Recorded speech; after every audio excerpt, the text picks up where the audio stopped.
Thank you, clerk. Communication from the clerk.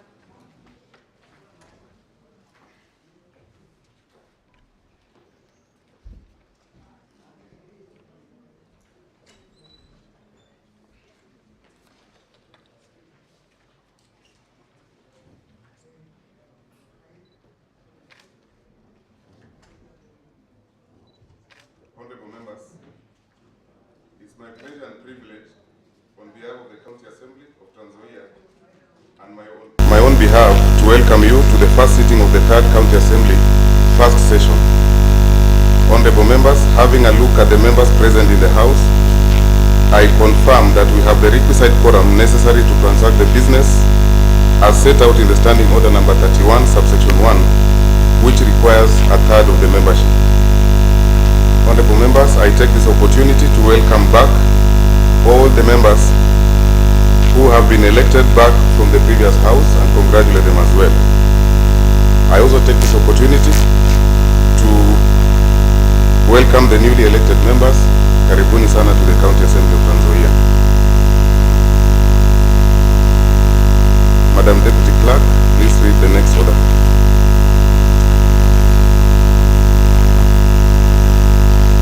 Papers laid.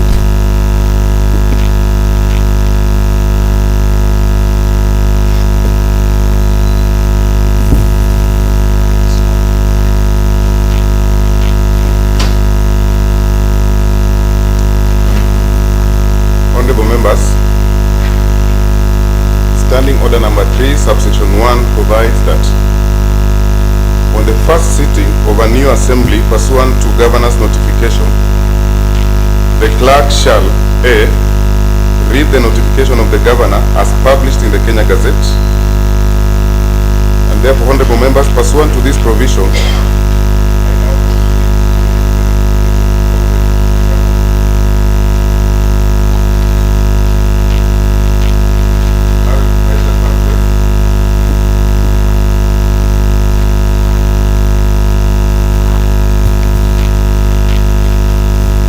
notice is given to the general public that pursuant to Section 7B(a) and B of the County Government Act and Standing Order number 3 of the Standing Orders of the County Assembly of Nzoia, the first sitting of the 3rd County Assembly of Nzoia shall be held on Tuesday, the 20th September 2022 at 9 a.m. at the County Assembly Chambers, Kitale Town, Nzoia County. Signed by the Honorable George Natembea.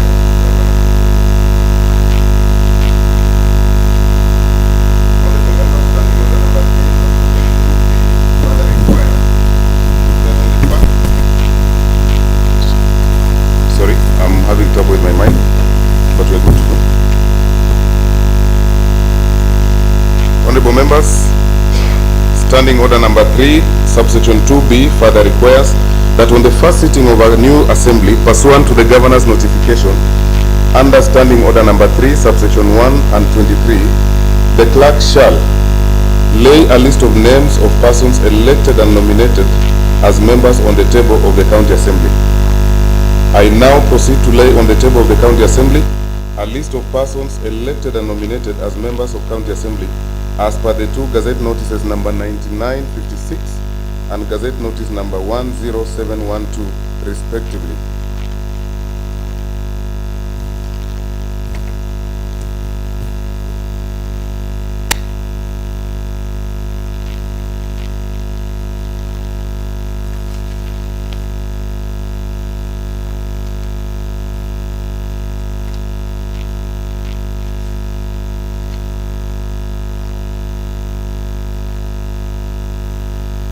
Madam Deputy Clerk, the next order, please.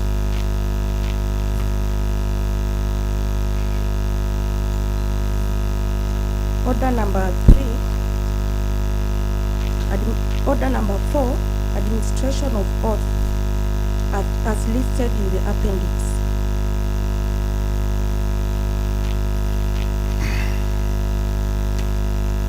Honorable members, Standing Order number 3, subsection 2C requires that on the first sitting of a new assembly pursuant to the governor's notification under Standing Order number 3, subsection 1, the clerk shall administer the oath or affirmation of office provided for in the first schedule of the County Governments Act to all members present in the County Assembly in the order set out in the Standing Order number 3, subsection 2.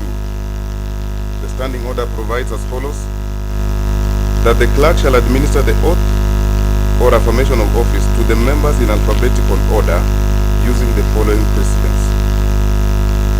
A. Members with the longest cumulative service, and then all other members are in that order. Honorable members, it's important to observe that Standing Order number 3, subsection 3 provides that pursuant to Article 74 of the Constitution, no person shall assume or perform any functions of the office of Member of County Assembly before taking and subscribing to the oath or affirmation of office provided for under paragraph 1. Standing Order number 3, subsection 4 further provides as follows: when the clerk is administering the oath or affirmation of office to members, and before the clerk has administered the oath or affirmation of office to the Speaker, any question arising in the Assembly shall be determined by the clerk, who shall, during that period, exercise the powers of the Speaker.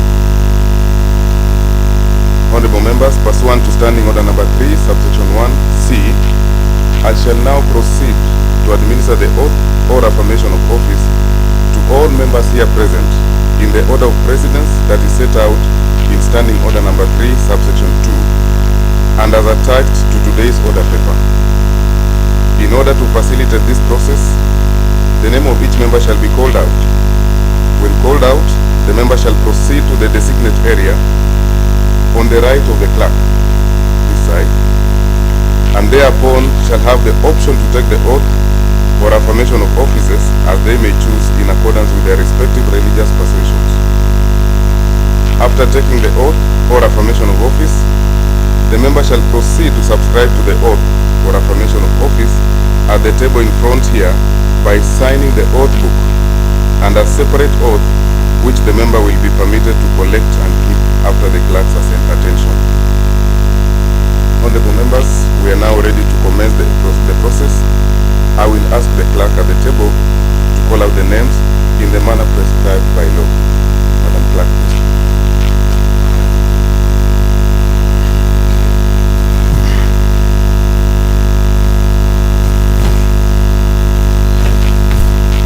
Thank you, Honorable Clerk. Honorable Alfred Wafula Weswa.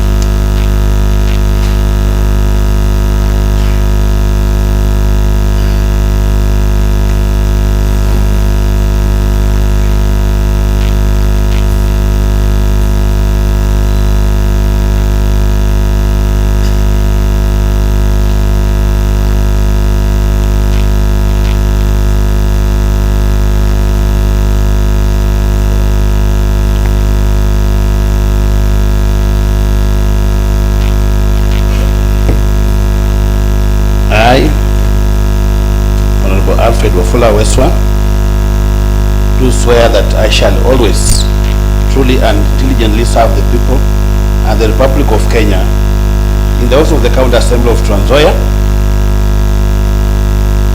that I shall diligently discharge my duties and perform functions in the said office to the best of my judgment, that I shall at all times respect, uphold, persevere, protect, and defend this constitution of the Republic of Kenya, and that I shall do right to all manner of persons in accordance of the Constitution of Kenya and the laws and the Convention of Parliament, that I shall do justice to all.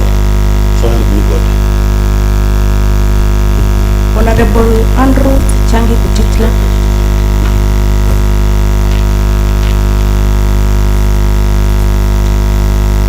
Just to note for members, if you wish to applaud your colleague, we do so by stamping our feet. I did not also notify the members of the public. I wish to recognize the presence of invited guests amongst us, the Member of Parliament for Endebess, Mheshimiwa feel most welcome. And for the members of public, we wish to say there will be no cheering, no jeering members who are seated here who shall applaud in the manner prescribed by law. Karibu Mheshimiwa.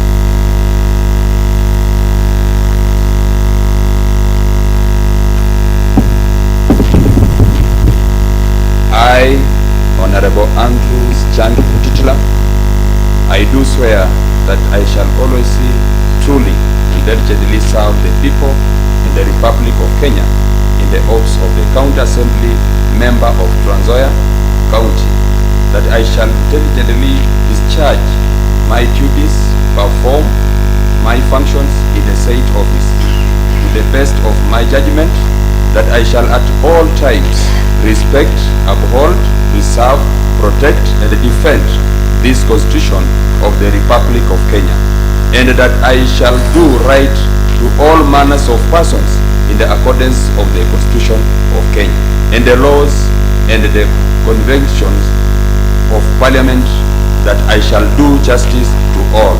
So help me God. Honorable Margaret Kapitulel Mutai.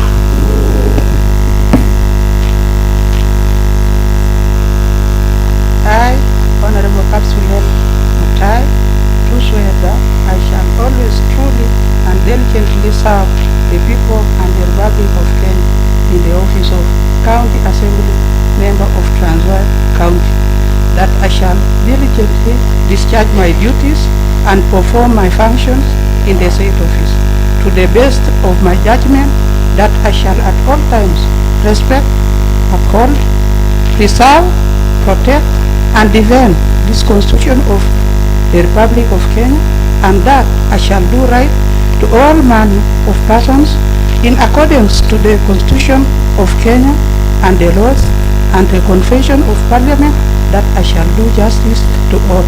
So help me God. Honorable Margaret Sabina Wanjala.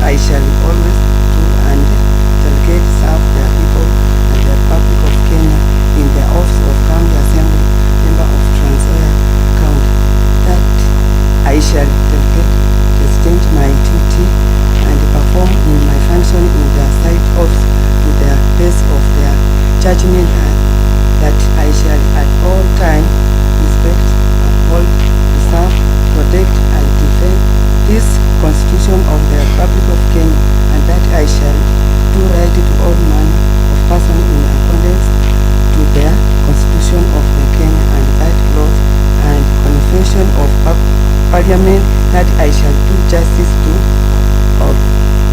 So help me God.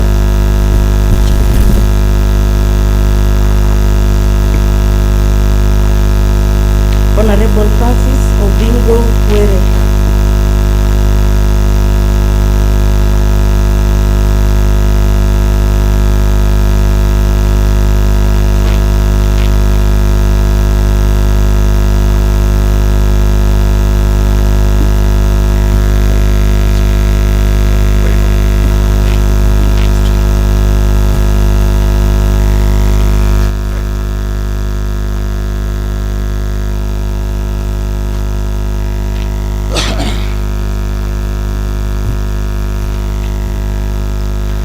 Mimi Francis Obingo Were nakiri ya kwamba katika kazi za afisi ya wanachama baraza la wawakilishi wa kaunti ya Trans Nzoia. Nitatekeleza shughuli za kazi zangu za ofisi hiyo kwa uwezo wangu wote. Nitaheshimu, nitahifadhi, nitatetea na kulinda katiba ya Jamhuri ya Kenya, na kwamba nitatenda haki kwa watu wote kulingana na katiba ya Kenya, sheria na mikataba iliyoidhinishwa na bunge la kitaifa, na kwamba nitatenda haki kwa watu wote. Ewe Mwenyezi Mungu unisaidie. Honorable Abraham Kipchumba Kirwa Birir.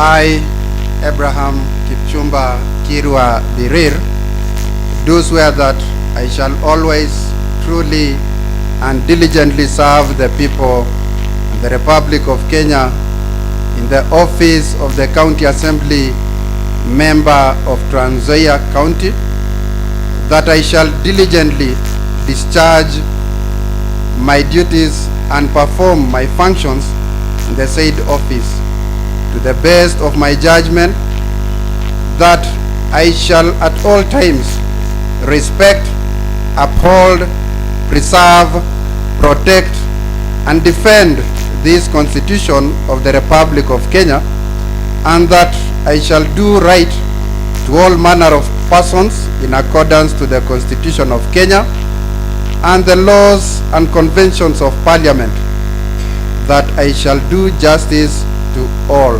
So help me God.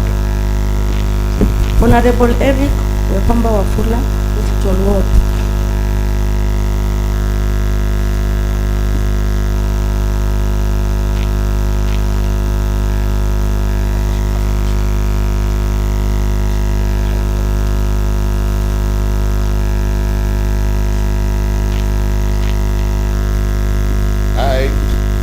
I, Eric Wehomba Wafula, solemnly affirm that I shall always and truly and diligently serve the people and the Republic of Kenya in the office of the County Assembly Member of Trans Nzoia County, that I shall diligently discharge my duties and perform my functions in the said office to the best of my knowledge, my judgment, that I shall at all times respect, uphold, preserve, protect, and defend this Constitution of the Republic of Kenya, and that I shall do right to all manner of persons in accordance with the Constitution of Kenya and the laws and the conventions of Parliament, that I shall do justice to all.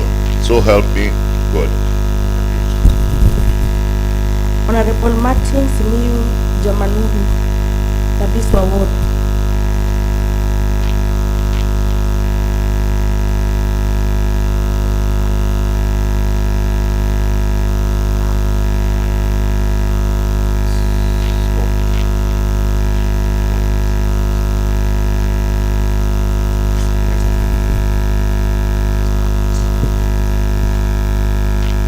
I, Jamanur Martin Simiyu, do swear that I shall always, truly and diligently serve the people and the Republic of Kenya in the office of County Assembly Member of Trans Nzoia County, that I shall diligently discharge my duties and perform my functions in the said office to the best of my judgment, that I shall at all times respect, uphold, preserve, protect, and defend this Constitution of the Republic of Kenya, and that I shall do right to all manner of persons in accordance to the Constitution of Kenya and the laws and convention of Parliament, that I shall do justice to all. So help me God. Hon Obed Mwale Mahanga, Matisi Ward.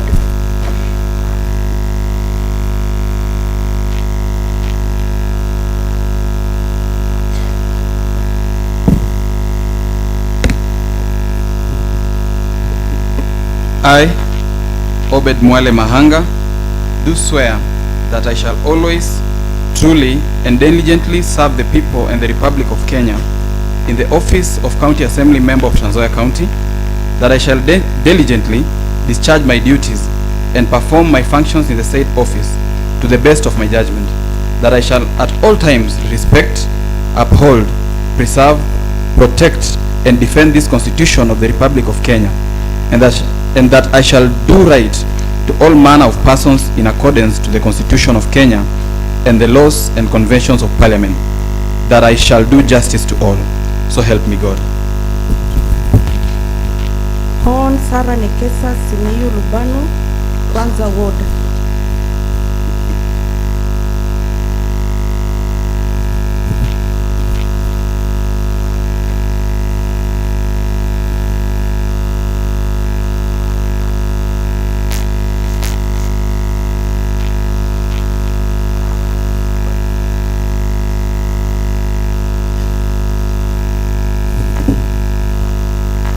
I, Sarah Nekesa Simiyu Lubano, do swear that I shall always truly and diligently serve the people of the Republic of Kenya in the office of the County Assembly Member of Nzoia County, that I shall diligently discharge my duties and perform my functions in the said office to the best of my judgment, that I shall at all times respect, uphold, preserve, protect, and defend this Constitution of the Republic of Kenya, and that I shall do right to all manner of persons in accordance to the Constitution of Kenya and the law and convention of Parliament, that I shall do justice to all. So help me God. Hon Andrew Kibet Kipeke, Kinyoro Ward.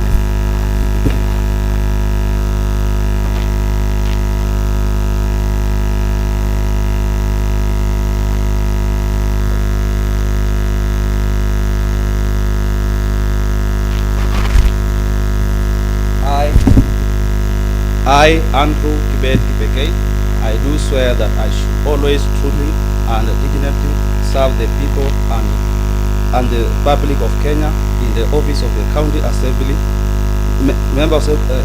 County Assembly Member of Nzoia County, that I should diligently discharge my duty and perform my function in the said office to the best of my judgment, that I should at all times respect, uphold, preserve, protect, and defend this Constitution of the Republic of Kenya, and that I should do right to the all manner of persons in accordance to the Constitution of Kenya and the law and convention of Parliament, that I should do justice to all.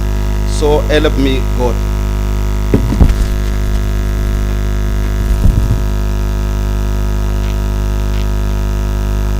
Hon Anjiko Wanjala, nominated member.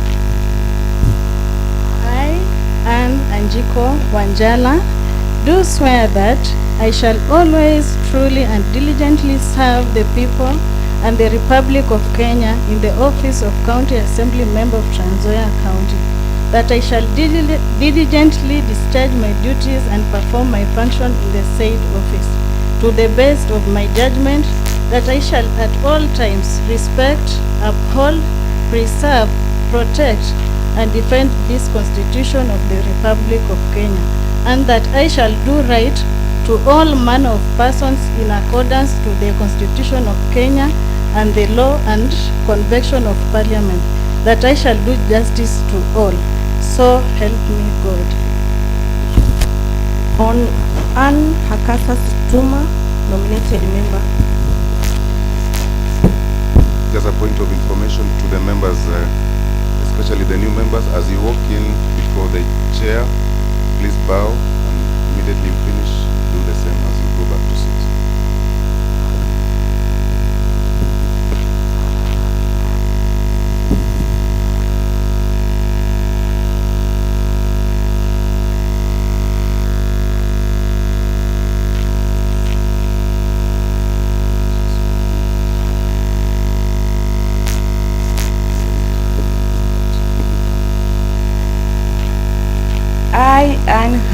Teresa Situma, do swear that I shall always truly and diligently serve the people and the Republic of Kenya in the office of County Assembly, Member of Nzoia County, that I shall diligently discharge my duties and perform my functions in the said office to the best of my judgment, that I shall at all times respect, uphold, preserve, protect, and defend this Constitution of the Republic of Kenya, and that I shall do right to all manner of persons in accordance to the Constitution of Kenya and the laws and convention of Parliament, that I shall do justice to all.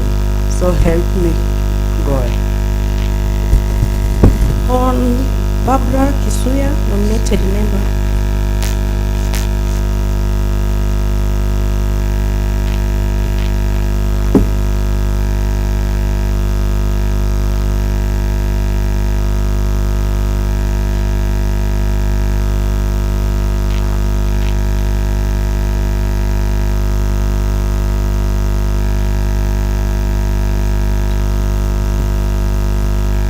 I, Barbara Kisuya, do swear that I shall always truly and diligently serve the people and Republic of Kenya in the office of County Assembly Member of Nzoia County, that I shall diligently discharge my duties and perform my functions in the said office to the best of my judgment, that I shall all times respect, uphold, preserve, protect, and defend this Constitution of the Republic of Kenya, and that I shall do right to all manner of persons in accordance to the Constitution of Kenya and the laws and conventions of Parliament, that I shall do justice to all. So help me God. On Boniface Wanyonyi Cheloti.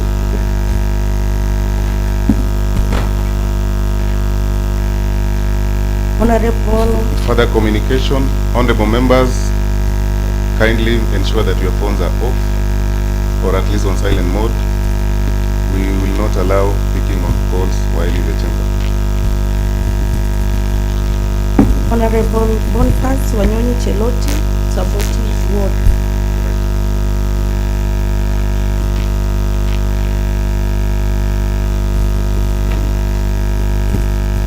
I, Boniface Wanyonyi Cheloti, do swear that I shall always truly and diligently serve the people and the Republic of Kenya in the office of the County Assembly Member of Nzoia County, that I shall diligently discharge my duties and perform my functions in the said office to the best of my judgment, that I shall at all times respect, uphold, preserve, protect, and defend this Constitution of the Republic of Kenya, and that I shall do right to all manner of persons in accordance to the Constitution of Kenya and the laws and conventions of Parliament, that I shall do justice to all. So help me God. Honorable Daniel Kipuguts Musbei, Kaplamai Ward.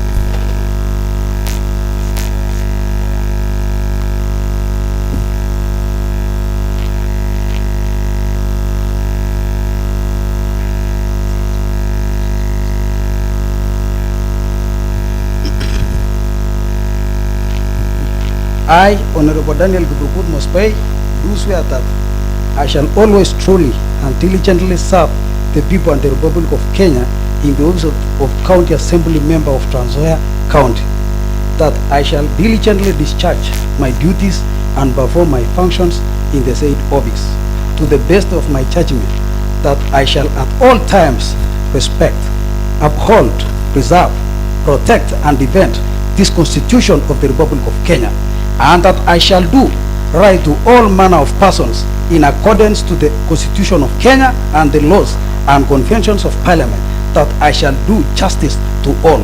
So help me God.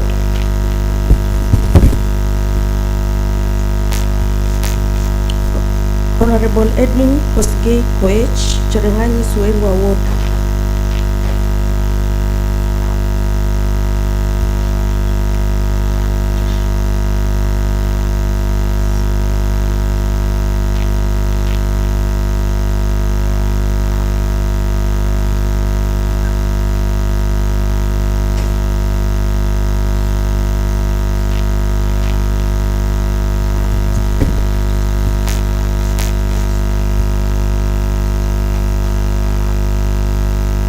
I, Edwin Kosgei Koech, do swear that I shall always truly and diligently serve the people and the Republic of Kenya in the office of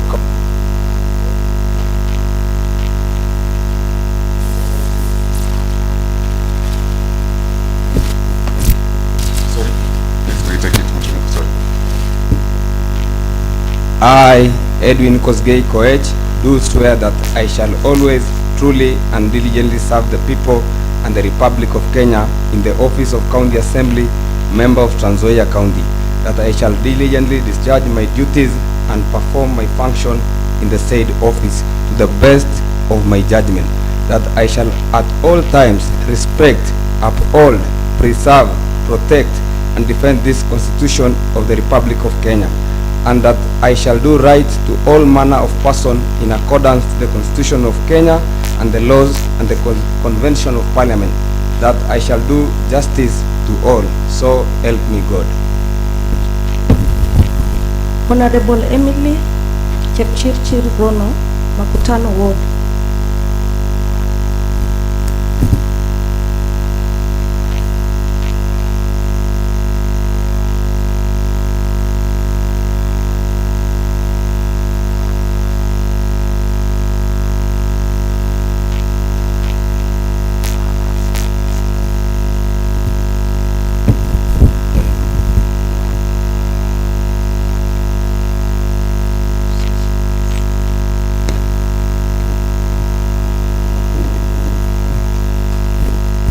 I, Emily Chepchirchir Rono, do swear that I shall always, truly, and diligently serve the people and the Republic of Kenya in the office of the County Assembly, member of Nzoia County, that I shall diligently discharge my duties and perform my functions in the said office to the best of my judgment, that I shall at all times respect, uphold, preserve, protect, and defend this Constitution of the Republic of Kenya, that I shall do right to all manner of persons in accordance to the Constitution of Kenya and the laws and conventions of Parliament, that I shall do justice to all, so help me God. Hon Helen Taragon Chemelil, nominated member.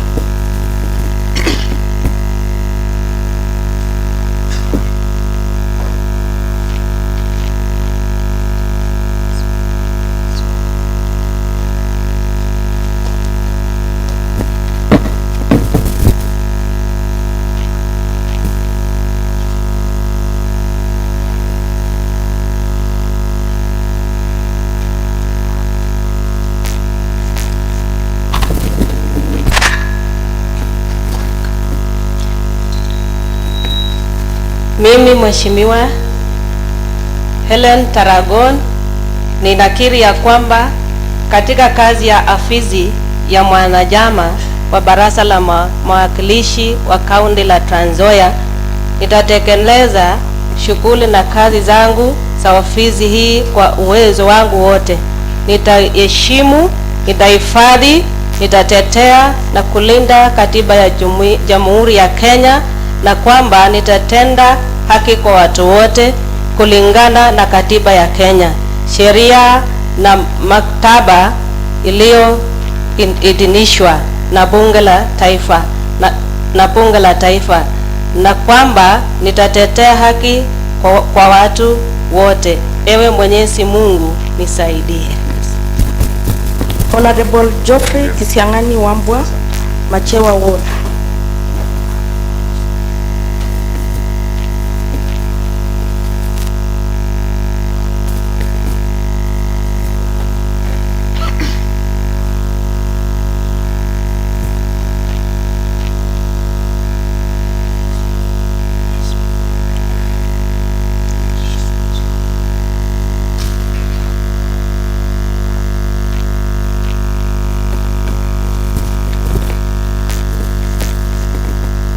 I, Honorable Geoffrey Kisiang'ani Wambua, do swear that I shall always truly and diligently serve the people and the Republic of Kenya in the office of County Assembly member of Nzoia County, that I shall diligently discharge my duties and perform my functions in the said office to the best of my judgment, that I shall at all times respect, uphold, preserve, protect, and defend this Constitution of the Republic of Kenya, and that I shall do right to all manner of persons in accordance to the Constitution of Kenya and the laws and the conviction of Parliament, that I shall do justice to all. So help me God. Honorable Ibrahim Nasir Adan, nominated member.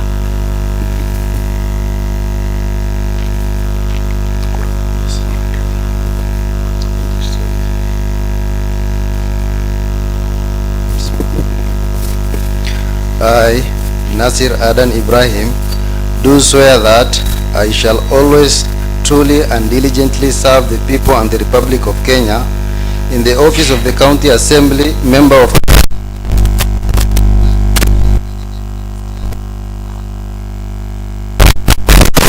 to the best of my judgment, that I shall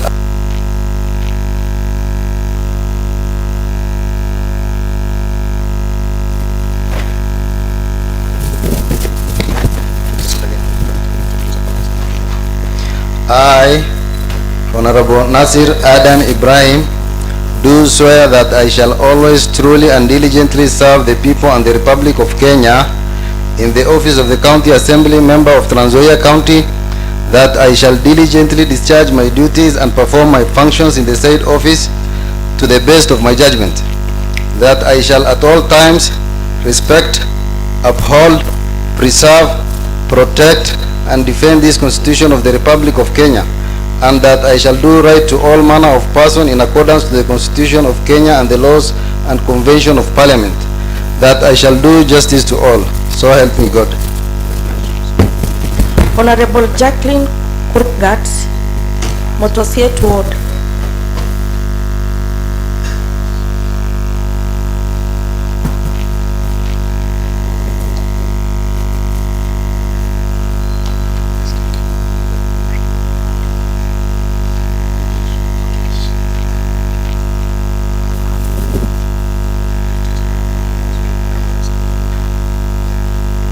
I, Honorable Jacqueline Kurgat, do swear that I shall always truly and diligently serve the people and the Republic of Kenya in the office of the County Assembly member of Nzoia County, that I shall diligently discharge my duties and perform my functions in the said office to the best of my judgment, that I shall at all times respect, uphold, preserve, protect and defend this Constitution of the Republic of Kenya, and that I shall do right to all manner of persons in accordance to the Constitution of Kenya and the laws and convention of Parliament, that I shall do justice to all. So help me God. Honorable James Mwangi Gitau, BD Ward.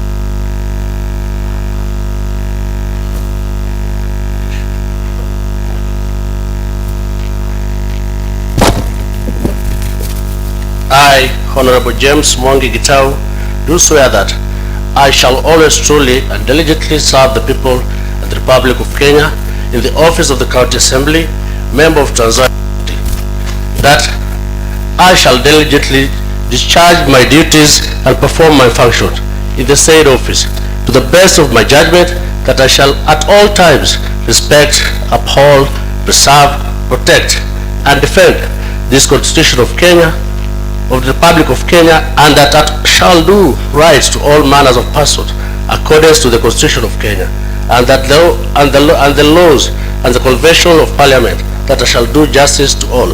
So help me God. Honorable John Mahanu Chingi, Sinyerere Ward.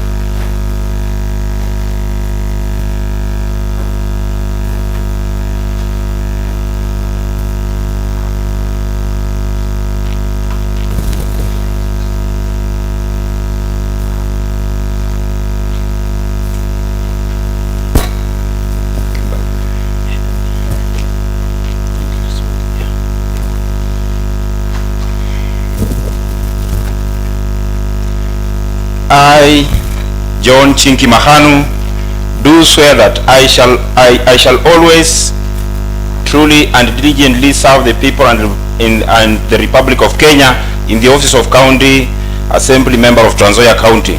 That I shall diligently discharge my duties and perform my functions in the said office to the best of my judgment.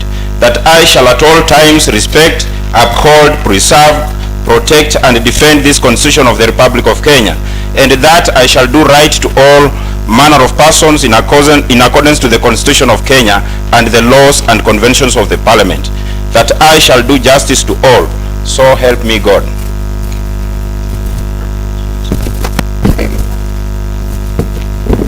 Honorable Joshua Machinga Amwai, Kiminini Ward.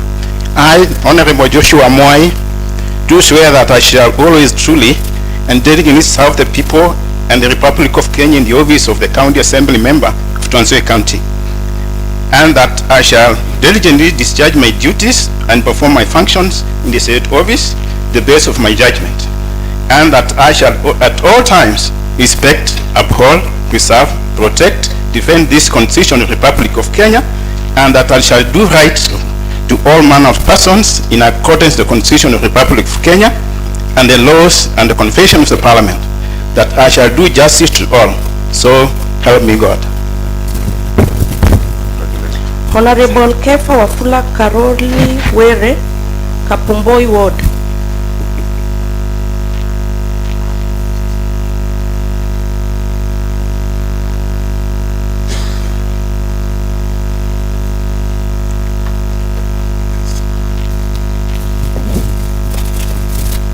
I, Kefa Wafula Karori Were, do swear that I shall always truly and diligently serve the people and the Republic of Kenya in the office of the County Assembly Member of Nzoia County. That I shall diligently discharge my duties and perform my functions in the said office to the best of my judgment, that I shall all times respect, uphold, preserve, protect and defend this Constitution of the Republic of Kenya, and that I shall do right to all manner of persons in accordance to the Constitution of Kenya and the laws and the conventions of Parliament, that I shall do justice to all, so help me God. Honorable Kennedy Mude Mugushu, Keyo Ward.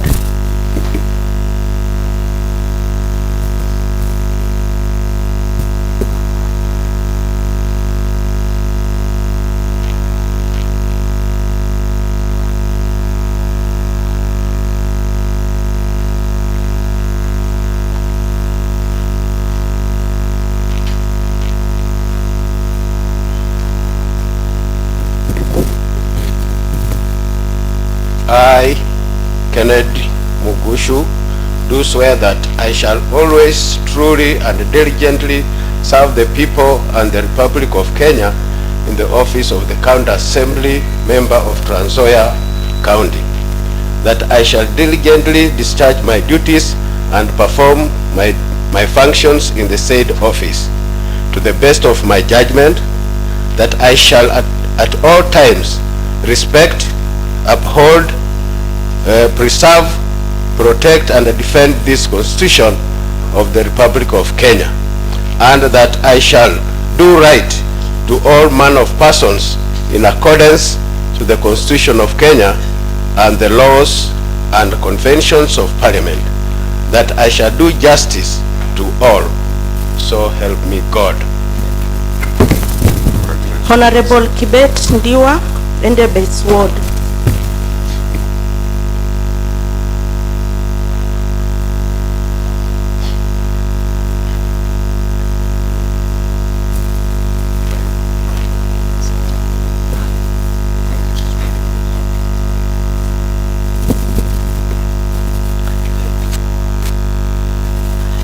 I, Kibet Ndiwa, do swear that I shall always truly and diligently serve the people and the Republic of Kenya in the office of County Assembly Member of Nzoia County, that I shall diligently discharge my duties and perform my functions in the said office to the best of my judgment, that I shall at all times respect, uphold, preserve, protect, and defend this Constitution of the Republic of Kenya, and that I shall do right to all manner of persons in accordance to the Constitution of Kenya and the laws and the conventions of Parliament, that I shall do justice to all. So help me God.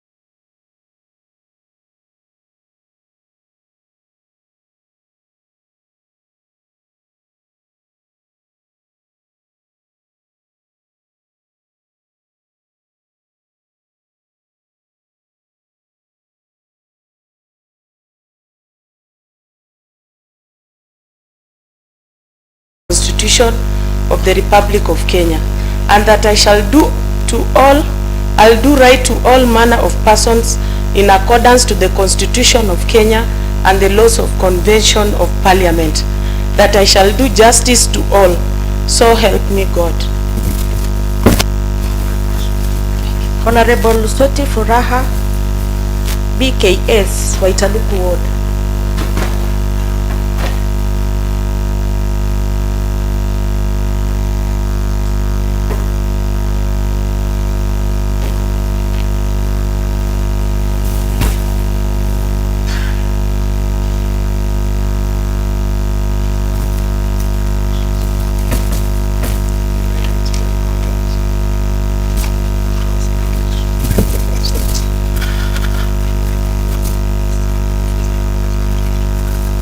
I, Lusoti Furaha BKS, do swear that I shall always truly, diligently serve the people and the Republic of Kenya in the office of County Assembly Member of Nzoia County, that I shall diligently discharge my duties and perform my functions in the said office to the best of my judgment, that I shall at all times respect, uphold, preserve, protect, and defend this Constitution of the Republic of Kenya, and that I shall do right to all manner of persons in accordance to the Constitution of Kenya and the laws and conventions of Parliament, and I shall do justice to all.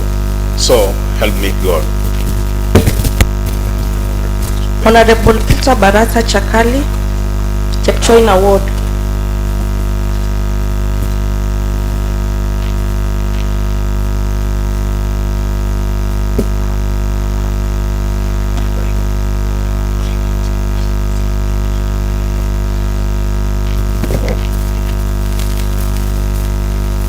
I, Peter Barasa Chakali, do swear that I shall always truly and diligently serve the people and the Republic of Kenya in the office of County Assembly Member of Nzoia County, that I shall diligently discharge my duties and perform my functions in the said office to the best of my judgment, that I shall at all times respect, uphold, preserve, protect, and defend this Constitution of the Republic of Kenya, and that I shall do right to all manner of persons in accordance to the Constitution of Kenya and the laws and conventions of Parliament, that I shall do justice to all. So help me God. Honorable Simon Murray Tanui, Statunga Ward.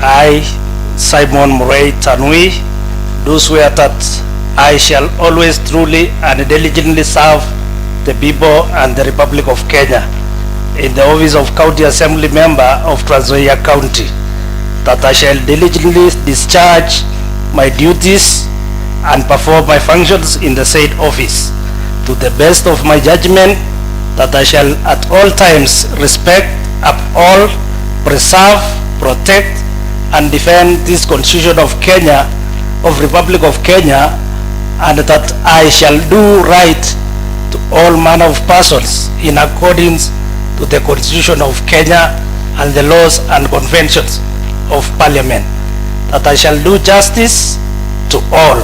So help me God. Honorable Tabitha Gitu Waruguru, nominated member.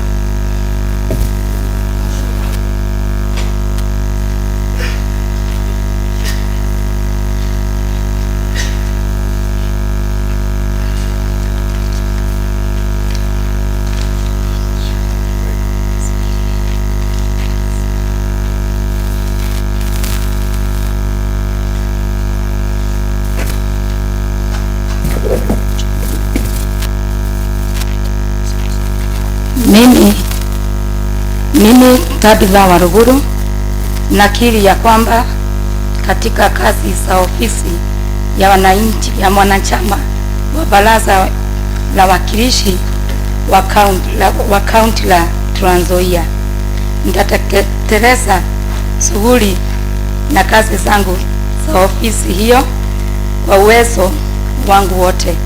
Nitaheshimu, nitahifadhi, nitaitetea, nitalinda katiba ya Jamhuri ya Kenya, na kwamba nitatenda haki kwa watu wote kulingana na katiba ya Kenya na sheria na mkataba iliyoidhinishwa na Bunge la Kitaifa, na kwamba nitatenda haki kwa watu wote. Mwenyezi Mungu nisaidie.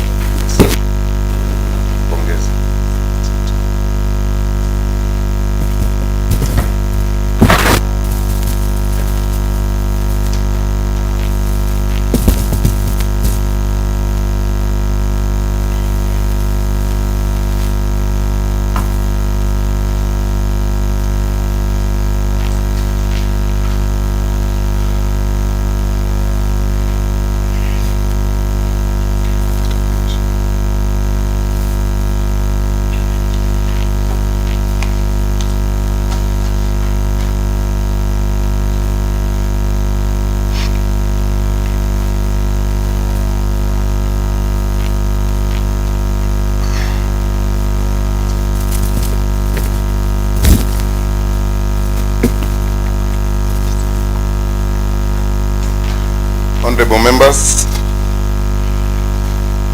this is a call to confirm that members present have been sworn and subscribed to the oath or affirmation of office, because the next business will require that any member who has not been sworn in will not participate in the election of the Speaker. If there is any member present who has not been sworn in, we will allow them to be sworn in now. Madam Clerk, please confirm. Thank you very much, Honorable Clerk. With the list I had, all members have been called and been sworn in. Thank you.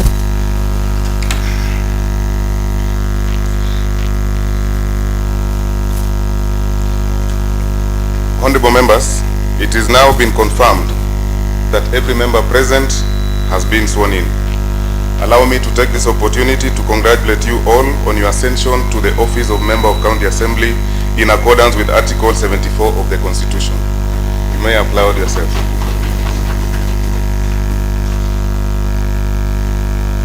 Honorable members, the next order shall be the election of the speaker. At this juncture, I wish to suspend this sitting for 20 minutes to allow for the conversion of this room into a voting booth. The House is suspended for 20 minutes to allow for that exercise to take place.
wote mlikuwa mkisikiza ambayo mkipata mambo ni madhara, basi kwenda moja kwa moja kwa hakika kuweza kuona kwamba uchaguzi huu utafanywa haki na wale ambao kwa karani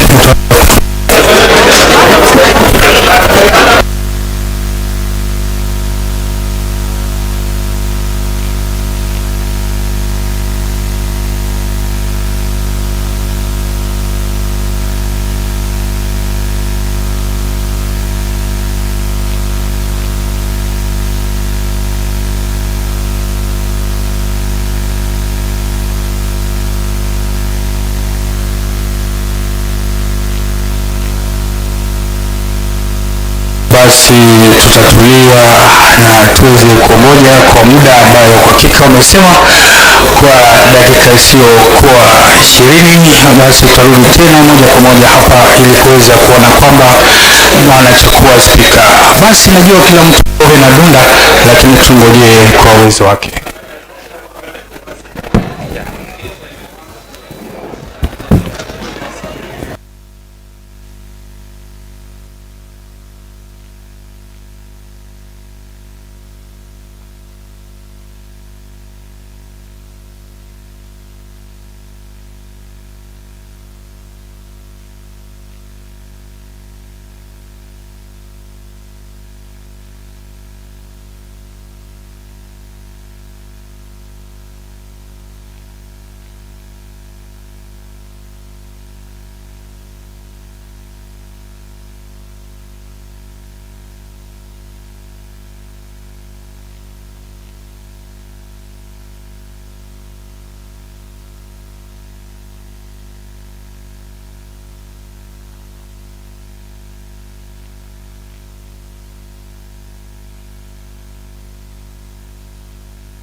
Members, you may be seated.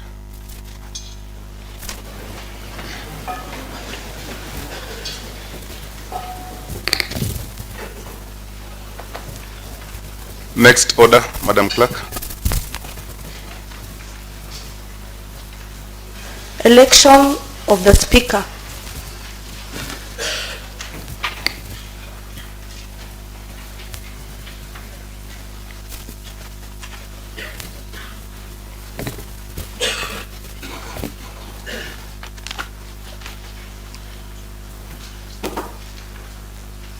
Honorable members, Standing Order number 4, subsection 1 provides as follows. That a speaker shall be elected when the assembly first meet after general election and before the assembly proceeds with the dispatch of any other business except the administration of oath or affirmation of oath.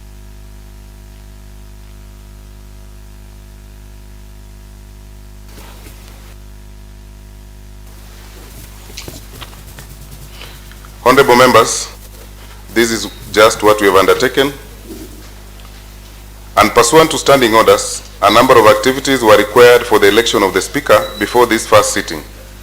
I will proceed to detail such activity and the manner in which we have complied with the standing orders. Standing Order number 5, subsection 1 requires as follows. That upon the Governor notifying the place and date for the first sitting of a new assembly, pursuant to Section 7B, A and B of the County Government Act, and Standing Order number 3.1, the clerk shall, by notice in the Kenya Gazette, notify the fact and invite interested persons to submit their nomination papers for election to the office of Speaker. Honorable members, vide Gazette Notice number 11057, dated 14th of September 2022, and the Standard newspaper of the 16th of September 2022.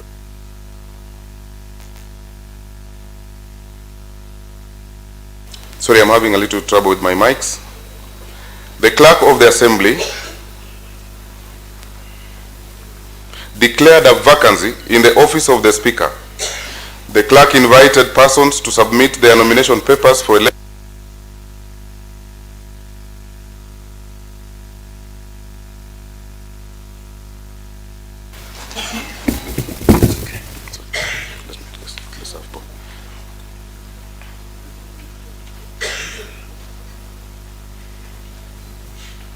Honorable members, I verily confirm that Standing Order number 5, subsection 2 and 3 were equally complied with as stipulated in our own standing orders.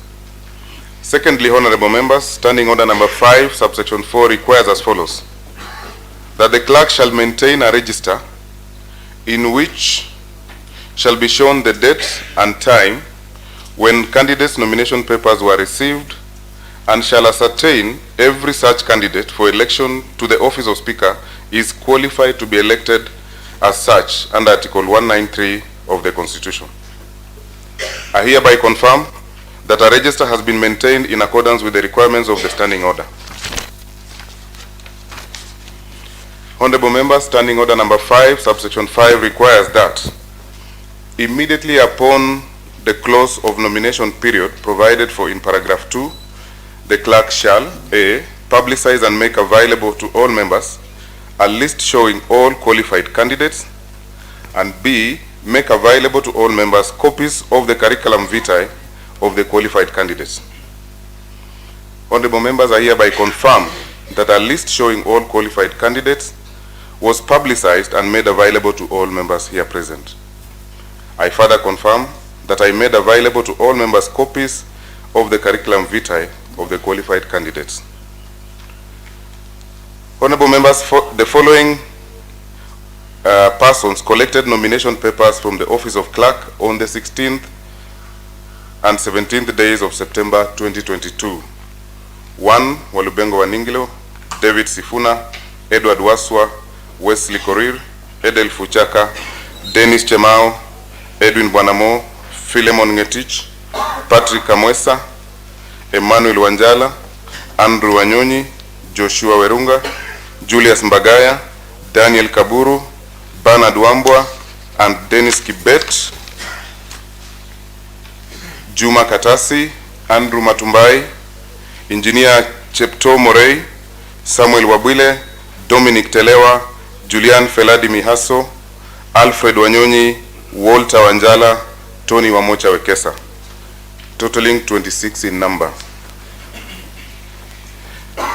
Honorable members, for the Speaker position of the County Assembly, the following candidates returned their applications as at the close of the nomination period, being Sunday, the 18th day of September 2022, 9 a.m. David Sifuna, Walubengo Waningilo, Engineer Chepto Morei, Wesley Korir, Edel Fuchaka, Andrew Mohisa Wanyonyi, Edward Waswa, Julius Mbagaya, Wanjala Namianya, Walter, Patrick Kamwesa, and Tony Wamocha Wekesa.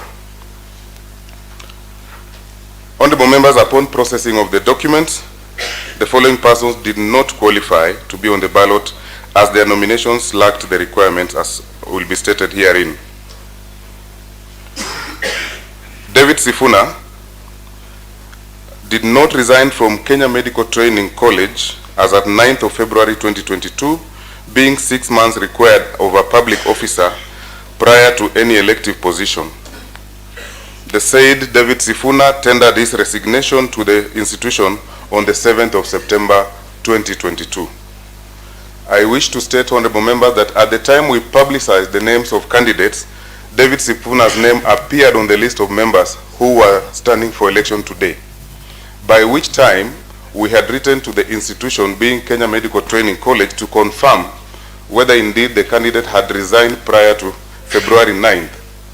Early this morning, as we were preparing the ballot paper, I confirm to you that the institution Kenya Medical Training College has written to the office of clerk stating that the said officer resigned on 7th of September 2022. For that reason, he becomes ineligible.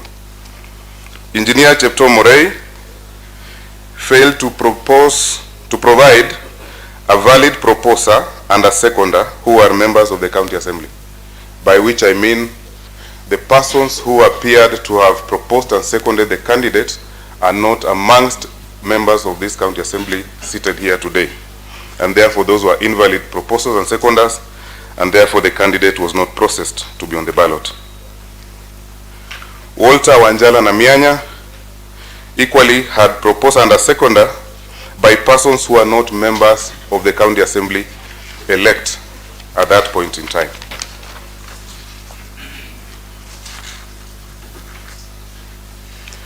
Tony Wamocha Wekesa wrongly filled his nomination papers and equally had invalidly proposed and a seconder by persons who are not members of this County Assembly. Therefore, by today morning, honorable members, when we were preparing the ballot paper, the following persons, being 7 in number, had been nominated for the position of Speaker of County Assembly. Number 1, Andrew Mohisa Wanyonyi, Walubengo Waningilo, Wesley Korir, Edel Fuchaka, Edward Waswa, Patrick Kamwesa, and Julius Mbagaya. Honorable members, I further wish to state as follows, that just before we began this exercise, the office of the clerk has received 2 letters of withdrawal from one Walubengo Waningilo and one Julius Mbagaya. I will proceed to read the standing orders in respect to withdrawal of a candidate. Standing order number 8 states as follows, that a candidate may, by written notice to the clerk, withdraw his or her name before a ballot is started, and in the event of such withdrawal, the clerk shall cross out the name of that candidate off any ballot papers issued for that or any subsequent ballot. Since we had already prepared ballot papers with these persons' names included, I shall therefore direct that, having received the letters of withdrawal, that the clerk at the table shall cross out the names of the 2 persons from the voting ballot paper.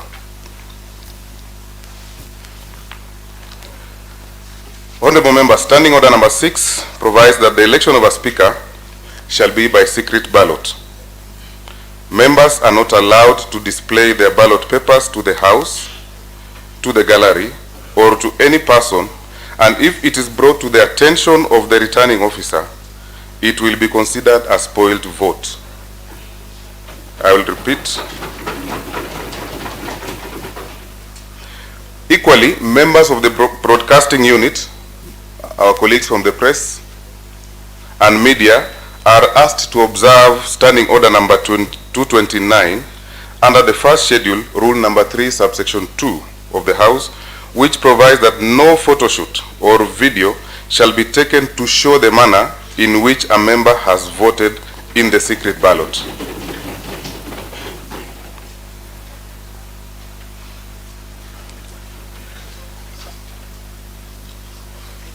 Honorable members, Standing Order number 6, subsection 2 says as follows: that the clerk shall, at the commencement of each ballot, cause the ballot box empty and unlocked to be displayed to the assembly, and shall in the presence of the assembly lock the box, which shall thereafter be kept in the full view of the assembly until the conclusion of the ballot. Honorable members, I now direct that the ballot box be emptied, unlocked, and displayed to the assembly.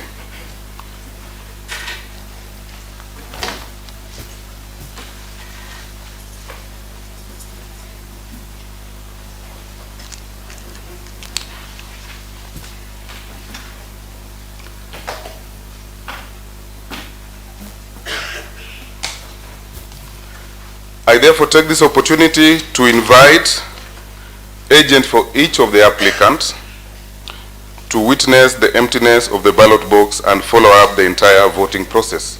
For orderliness, I will invite the agent for one candidate, Andrew Wanyonyi. Please step forward and confirm.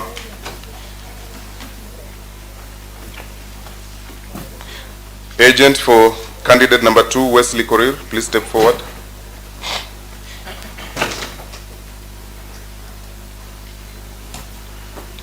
Agent for candidate Edel Fuchaka, please step forward.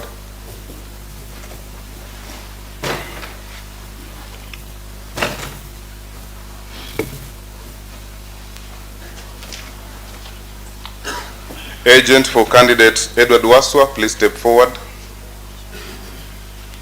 Edward Waswa. Agent. And agent for candidate Patrick Kamwesa, please step forward.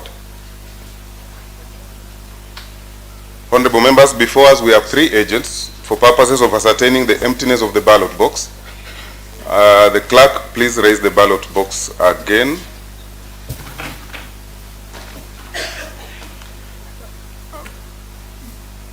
I confirm it's to the satisfaction of the agents. Kindly take back your seats.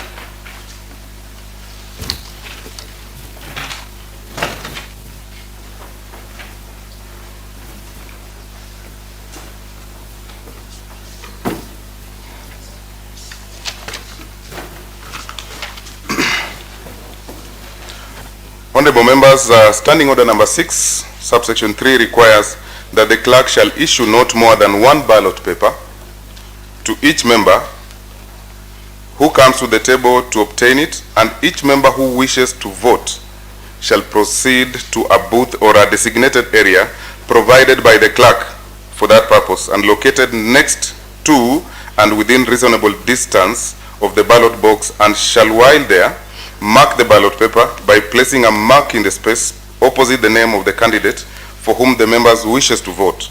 Fold the marked ballot paper before leaving the booth or area and place the folded ballot paper in the ballot box. I wish to confirm, honorable members, that for purposes of voting, we shall use the booth area, being that place. It's been placed in a manner that when you vote, it allows for you to vote independently without any interference from any other person.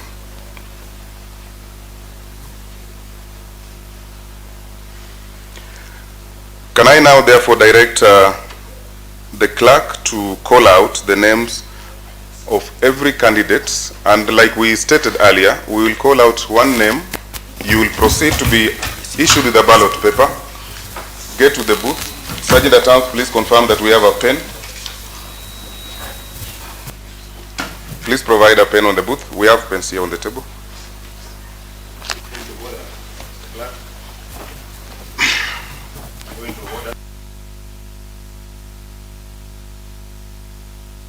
Order number 1. Thank you, Mr. Clerk. I just wanted a clarification from you. You've been very categorical. We've noted all your points on a pattern of voting. I want to be sure that when I'm voting there, no phone is supposed to be used.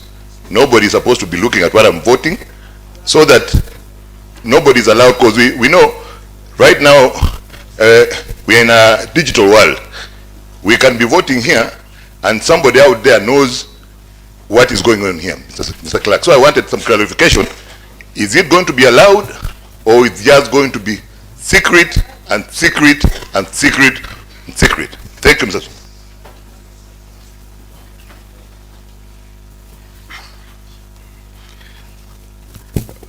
Honorable members, we have placed that voting booth area in a manner that does not allow for you to show or display the way your vote is being taken. I gather from the honorable member that perhaps there could be a gadget on that desk. Would you wish to satisfy yourself, together with the other agents, that there is nothing placed on that table that shall disclose the manner in the way in which you vote? If that is the requirement by the House, it's all right. I will ask the 3 agents that were here to confirm the box, to proceed to the voting area and confirm that indeed there is no gadget installed there. Let them come there. You can show it to the members of the House.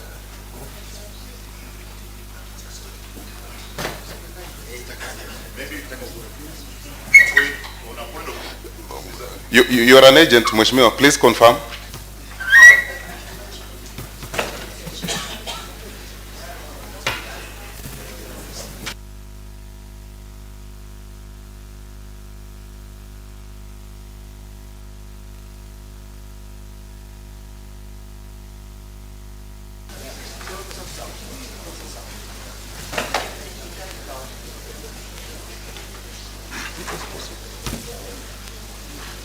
I can't. It's a personal thing. Honorable members, with the satisfaction of the agents, may I direct that we start this exercise and the clerk calls out the names in the order in which we began our taking of oath of office. Honorable Alfred Wafula Weswa.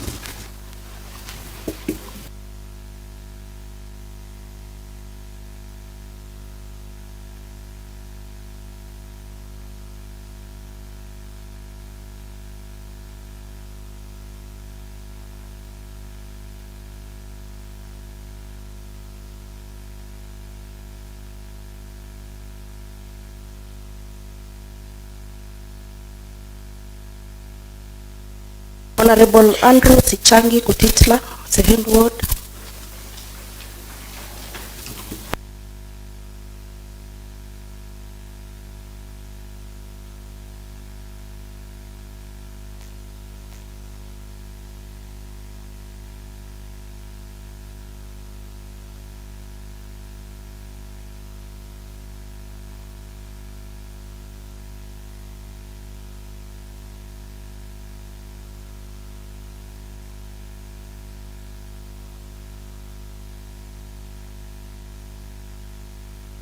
Honorable Margaret Kapgel Mtai, Matumbe ward.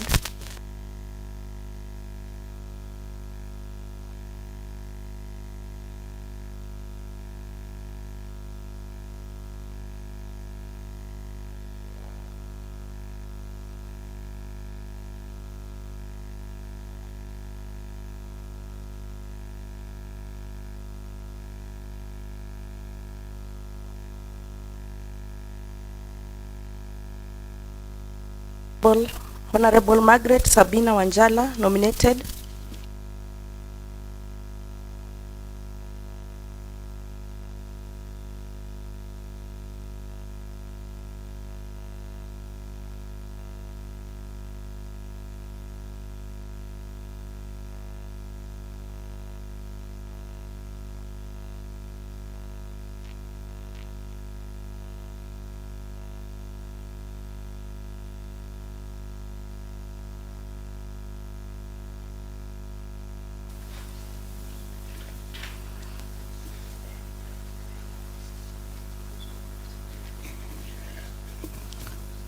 Honorable Francis Obingo Were, Tuani Ward.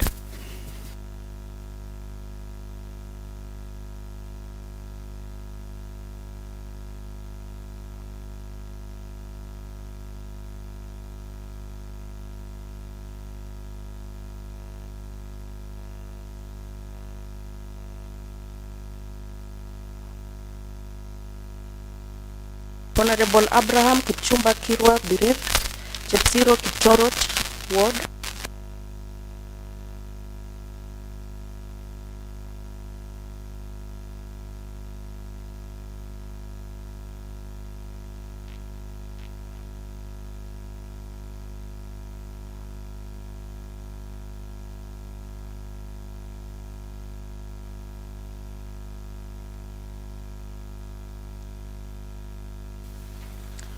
Honorable Eric Wehomba Wafula, Hospital Ward.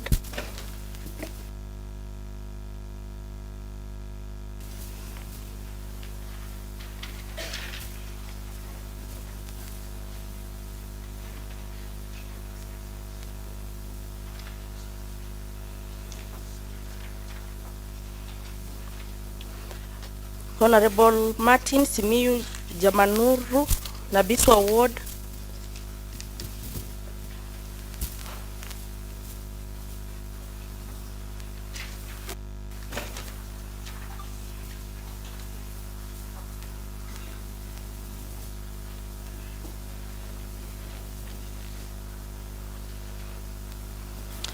Honorable Obed Mwale Mahanga, Matisi Ward.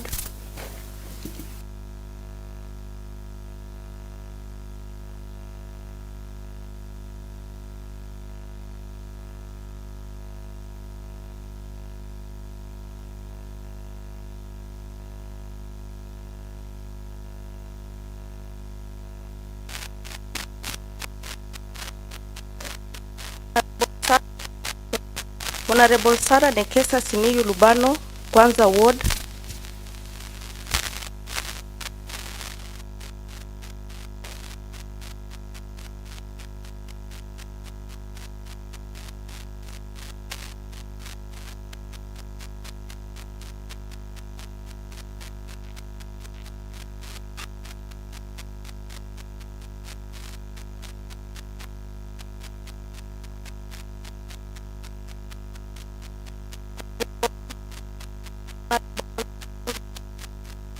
Honorable Andrew Bet Kipe, Kinyoro Ward.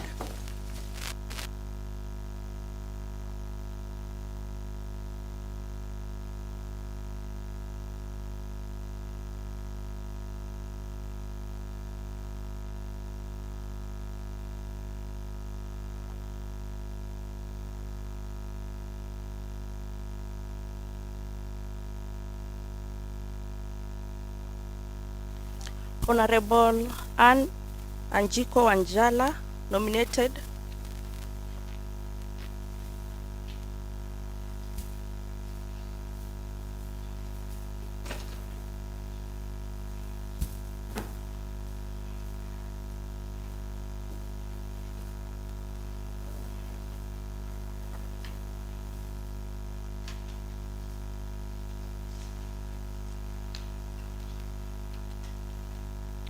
Honorable Ann Hakasa Situma, nominated.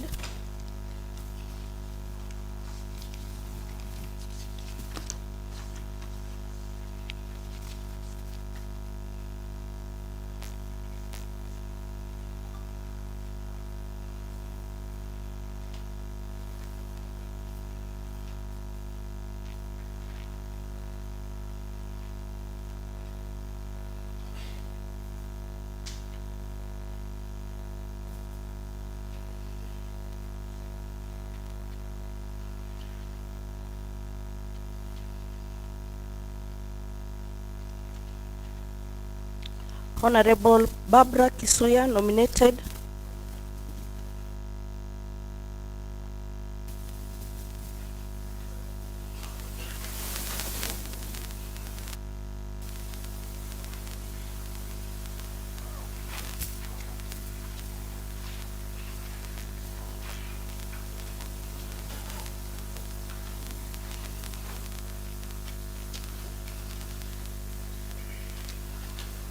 Honorable Boniface Wanyonyi, Saboti Ward.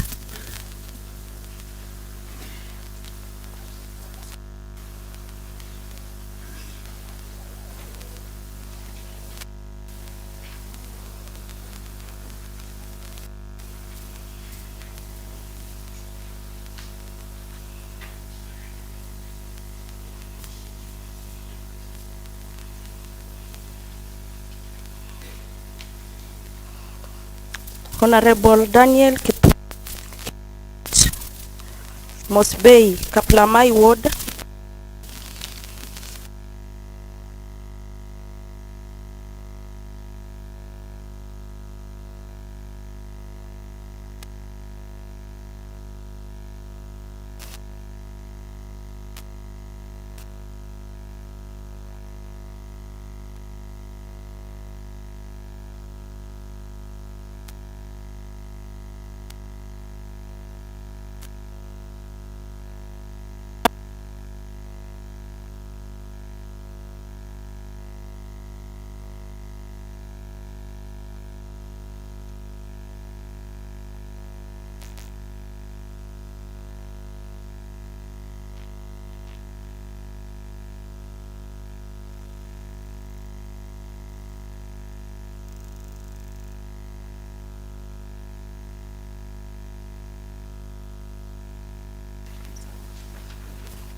Honorable Emily Chepchirchir Rono, Makutano Ward.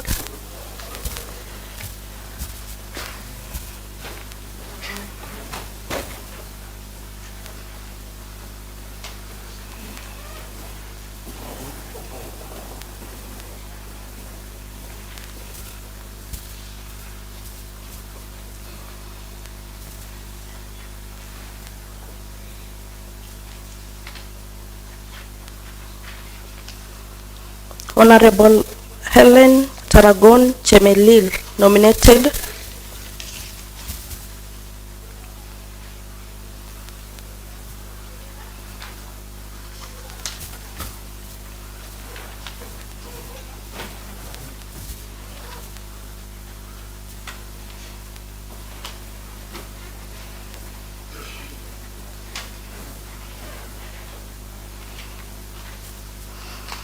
Honorable Geoffrey Kisiangani Wambwa, Machewa Ward.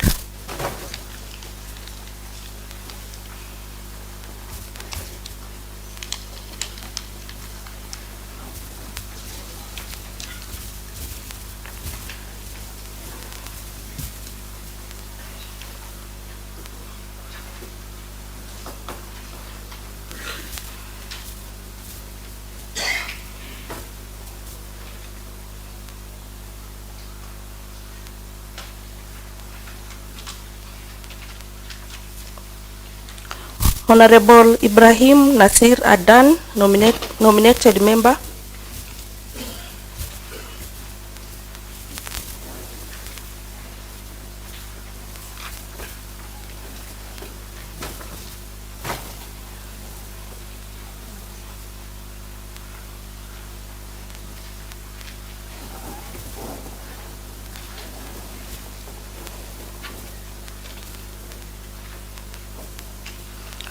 Honorable Jacqueline Kurgat, Motosiet Ward.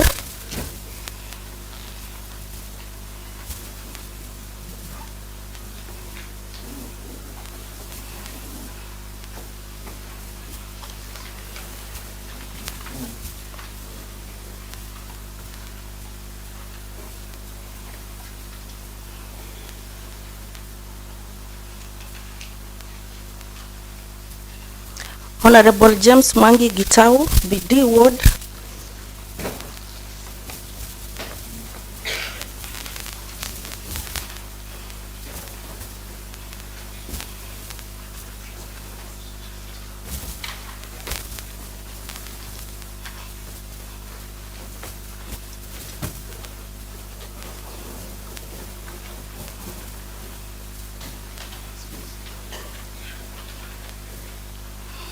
Honorable John Mahanu Chingi, Sinyerere Ward.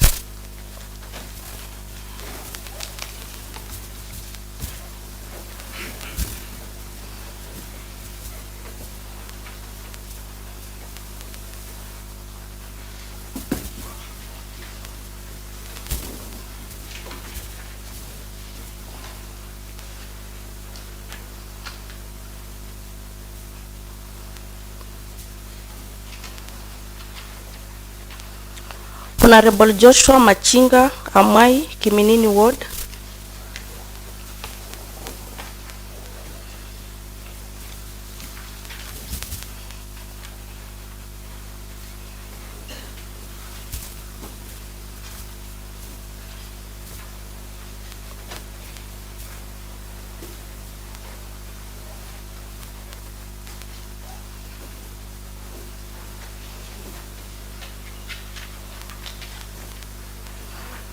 Honorable Kefa Wafula Karoli Were, Kapumboi Ward.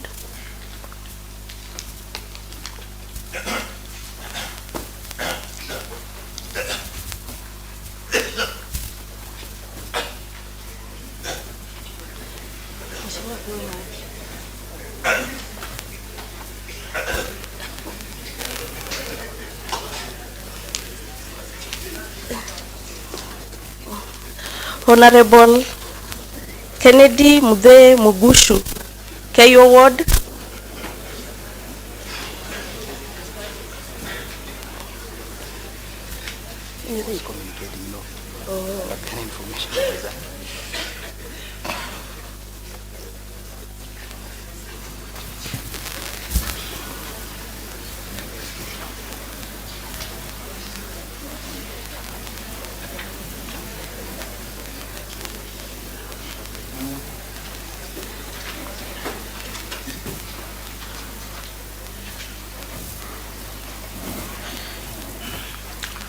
Honorable Kibet Ndiwa, Endebess Ward.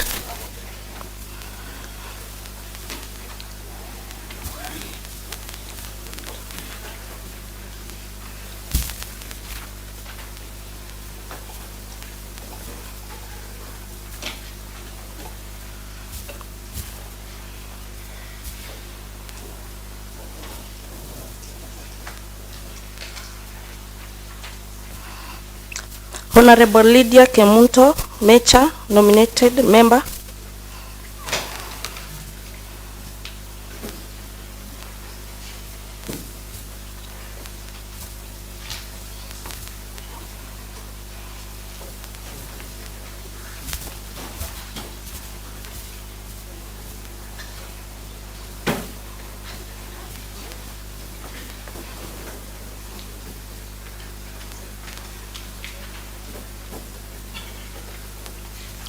Honorable Sweti Furaha, BKS, Waitaluk Ward.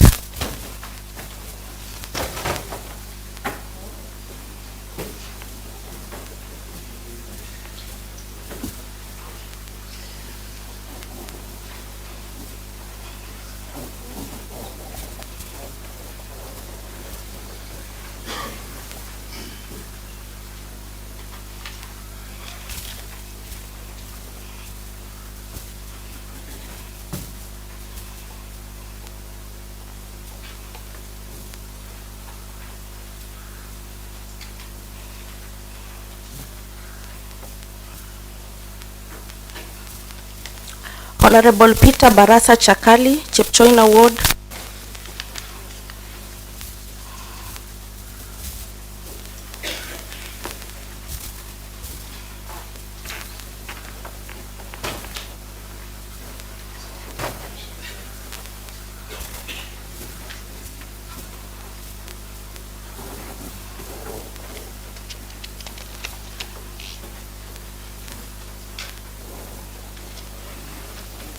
Honorable Simon Murray Tanui, Statunga Ward.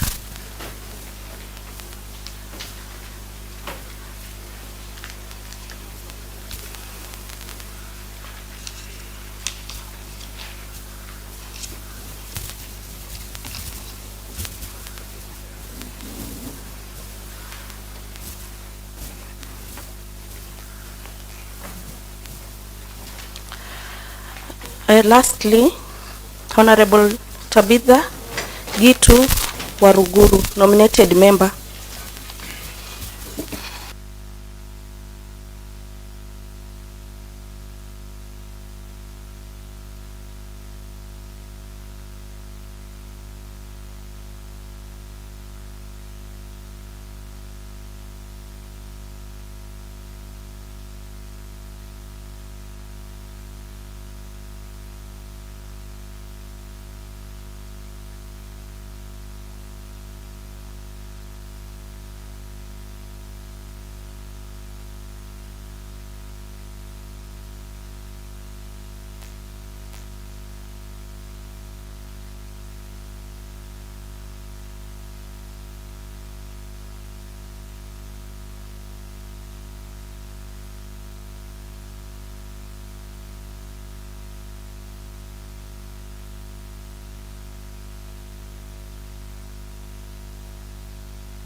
Honorable members,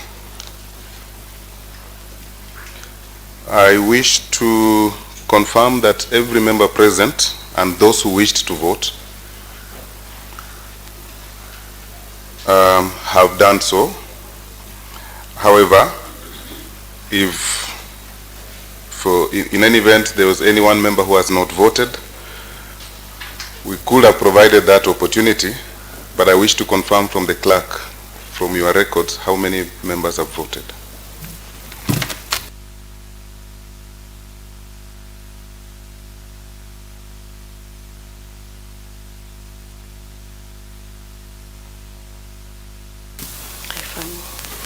Thank you, Honorable Clerk. I hereby confirm that all the 33 members, according to our presidency list, have voted. Thank you.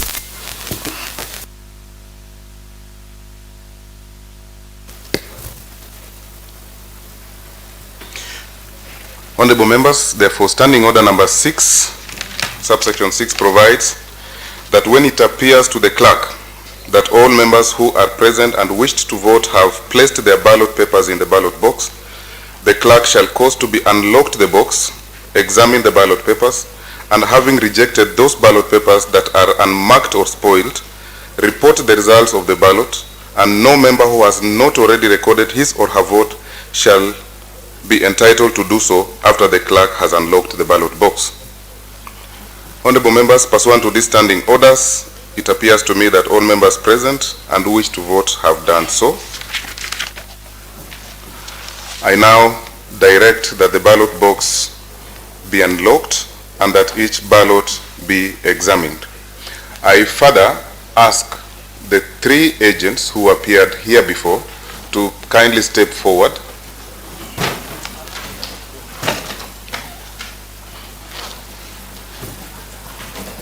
Not too close to the box, but close enough to see.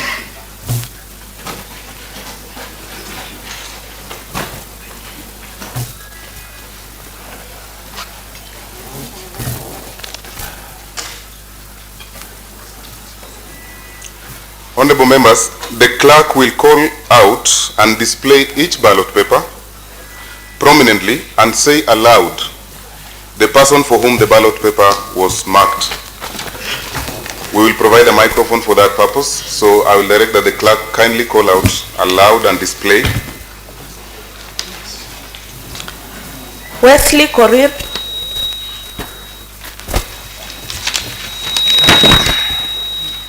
Andrew Wanyonyi,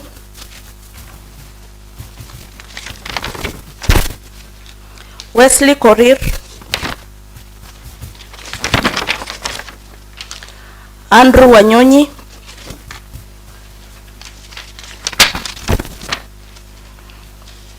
Wesley Korir,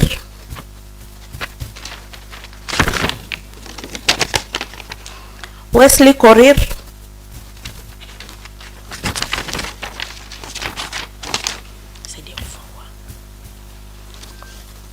Andrew Wanyonyi, Wesley Korir,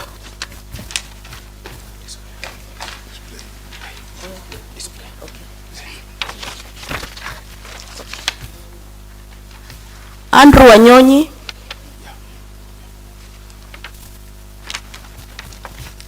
Wesley Korir,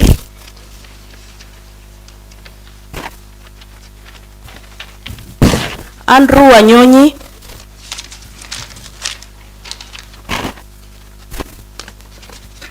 Andrew Wanyonyi,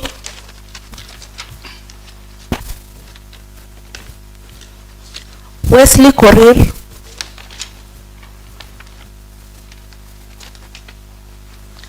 Andrew Wanyonyi,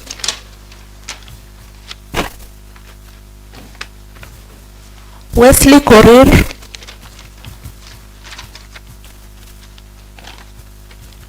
Andrew Wanyonyi,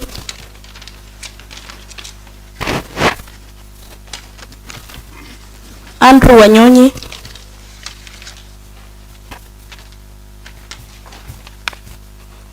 Andrew Wanyonyi,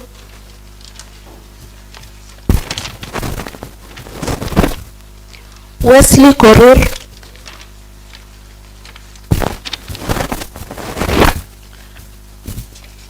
Andrew Wanyonyi,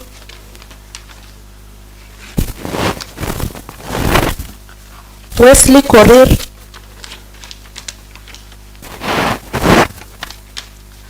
Andrew Wanyonyi,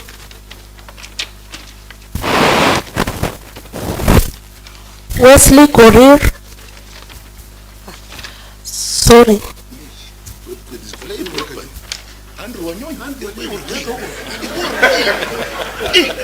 I apologize, members. Andrew Wanyonyi,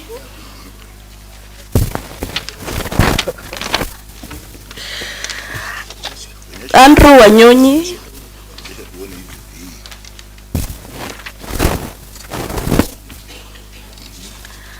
Wesley Korir,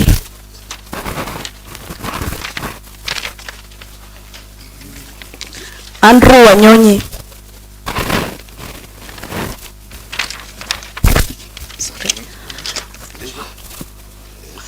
Andrew Wanyonyi, Andrew Wanyonyi,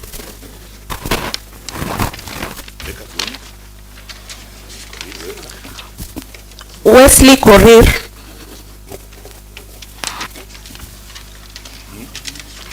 Andrew Wanyonyi,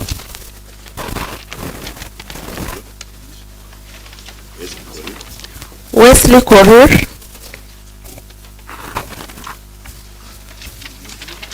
Wesley Korir,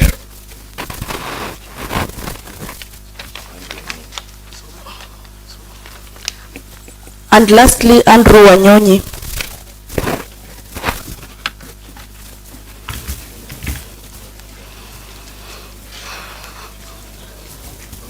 Leta tuhesabu sasa.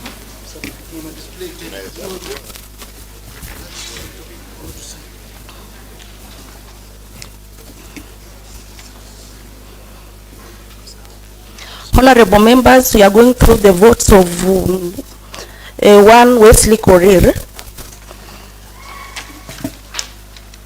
1, 2,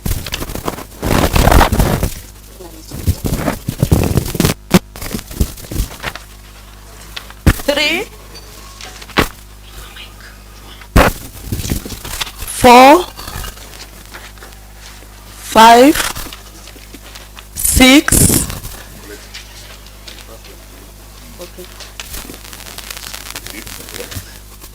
7, 8, 9,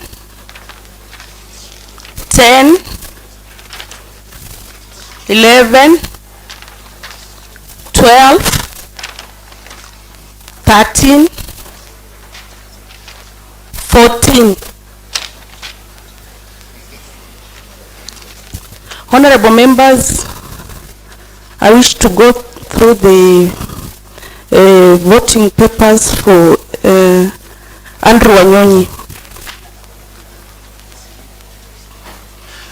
1, Andrew. 2, 3, 4, 5, 6, 7, 8, 9, 10, 11, 12, 13, 14, 15, 16, 17, 18, 19.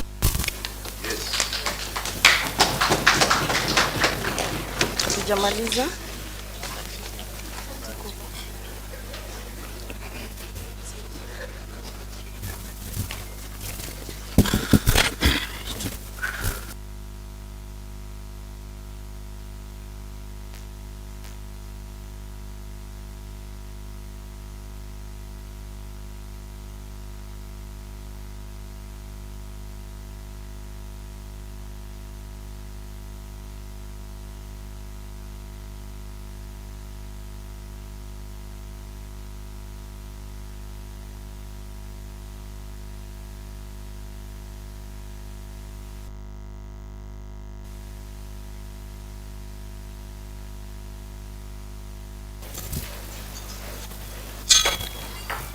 Honorable members, order, let's be seated.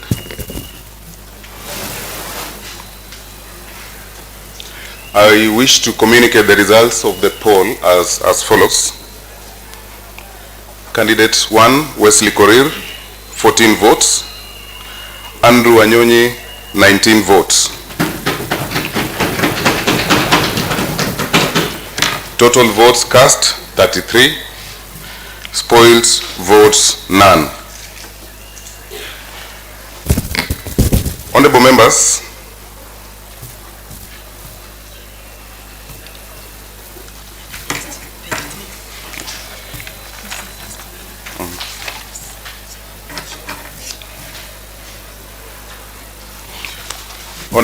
Standing Order number 7, subsection 1 provides that a person will not be elected unless that person is supported in a ballot by the votes of 2/3 of all members. That is, unless, in our case, that member is supported by 22 members.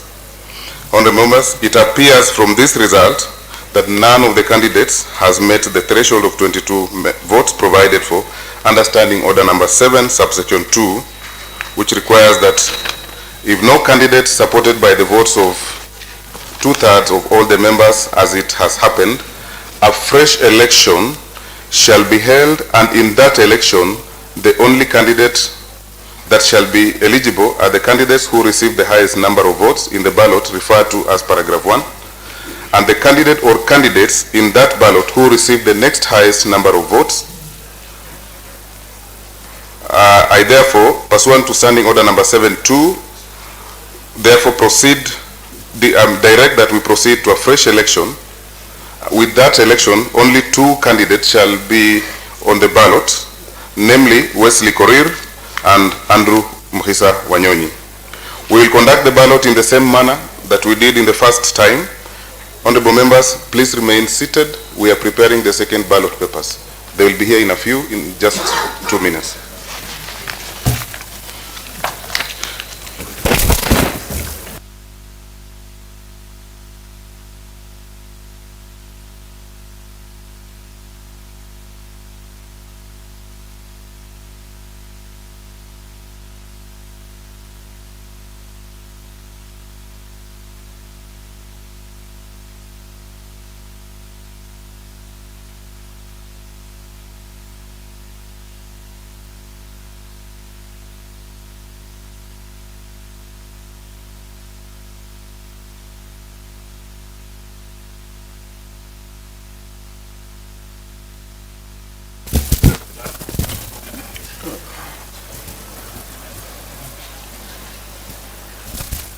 Honorable members, I ask that we remain patient as we wait for the ballot papers because we are still in the voting process.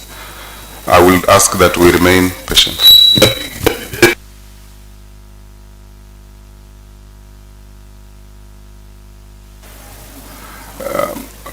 Honorable members, I still insist that we remain orderly. We are all honorable members. We've just taken our oath of office. What we are going to take next will be the Code of Conduct and Ethics. I do not expect a honorable member to be intimidated or to intimidate another. Kindly let's remain patient as we wait.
Order, honorable members.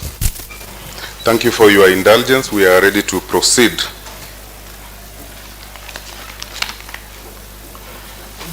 Like I stated previously, we shall proceed as before.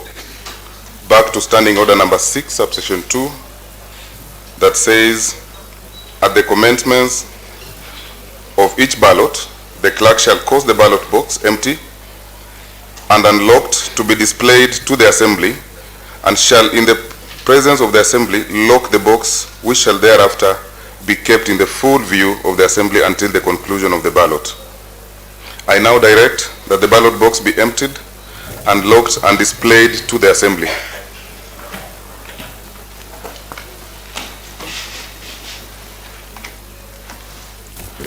I further direct that the agents for the two candidates, Wesley Korir, please step forward. Wesley Korir. Then agent for Andrew Wanyonyi. Okay. Please confirm that the ballot box is empty. Clerk, please raise the ballot box as well. May I direct that you proceed to the voting booth, same voting area, and confirm equally what we did previously.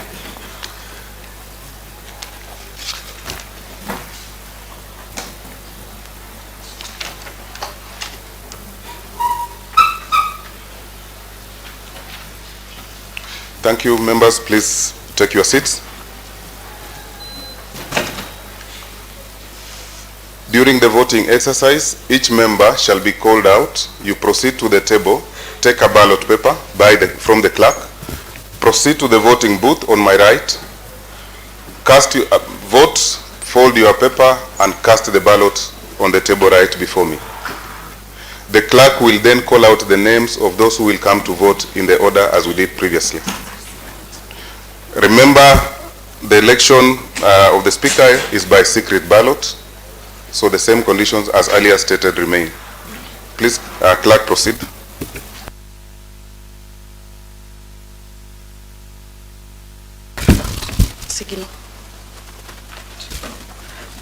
Thank you, Honorable Clerk. Alfred Wafula Weswa, Sirende Ward.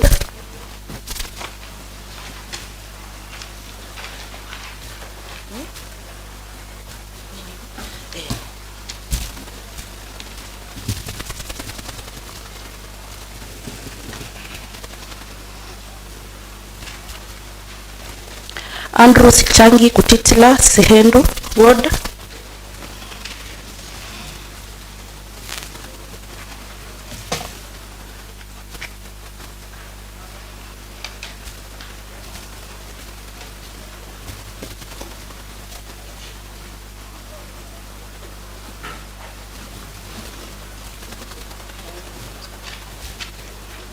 Margaret Kapsulel Mutai, Matumbei Ward.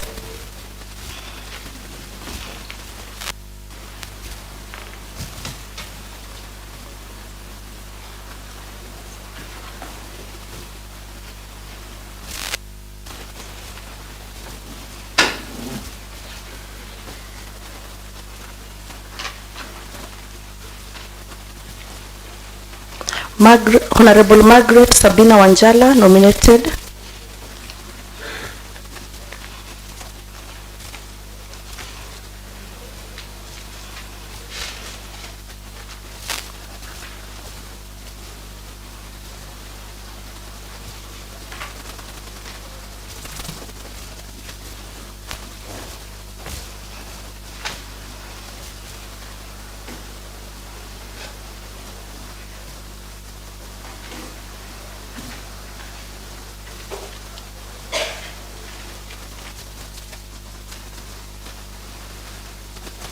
Honorable Francis Obingo Were, Tiwani Ward.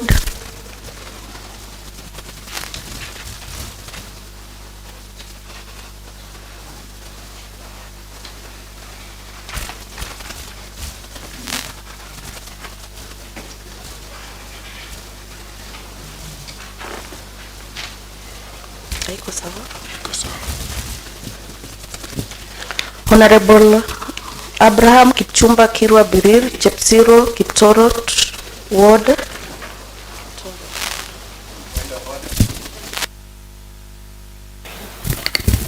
Correct. What's your point of order?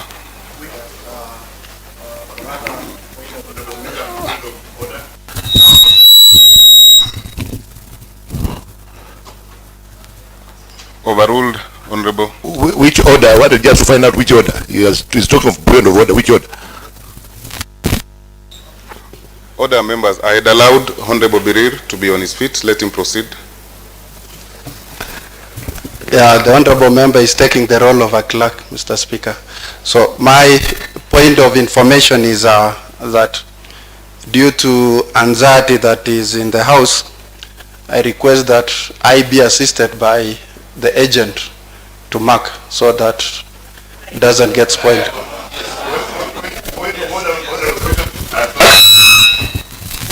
Please be seated. I'm on the floor. Honorable members, I read out the standing orders, which clearly state how voting for the Speaker shall be conducted, that the voting shall be done by secret ballot, that there shall be no display of vote to any other person, including the gallery, and that's why we even said we do not allow zooming by the members of the media.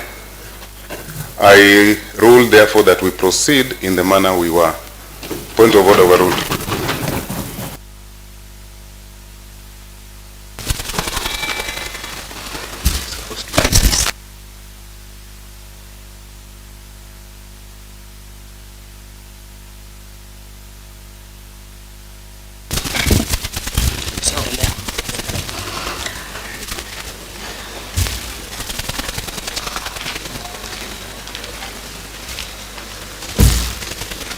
Honorable Eric Wehomba Wafula, Hospital Ward.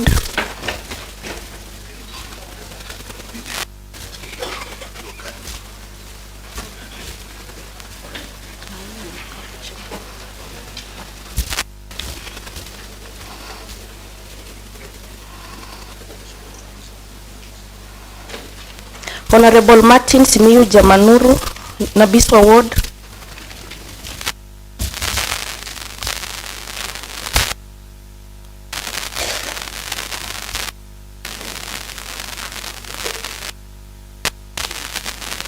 Honorable Obe Mwale Mahanga, Matisi Ward.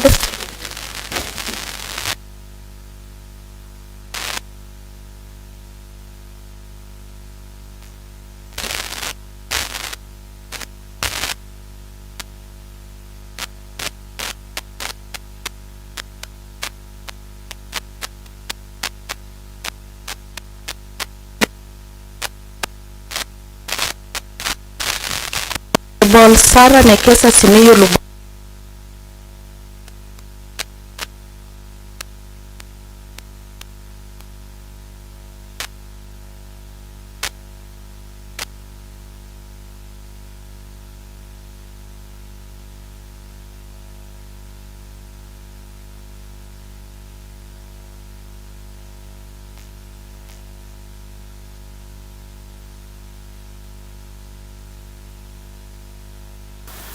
Honorable Andrew Kibet Kipeke, Kinyoro Ward.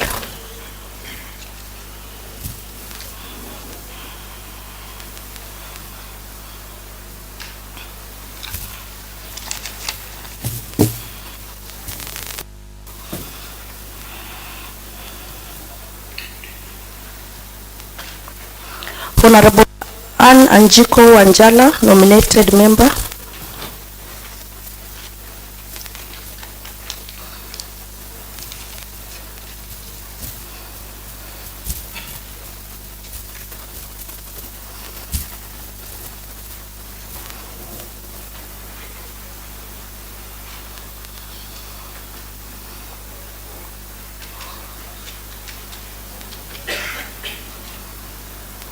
Honorable Ann Hakasa Situma, nominated member.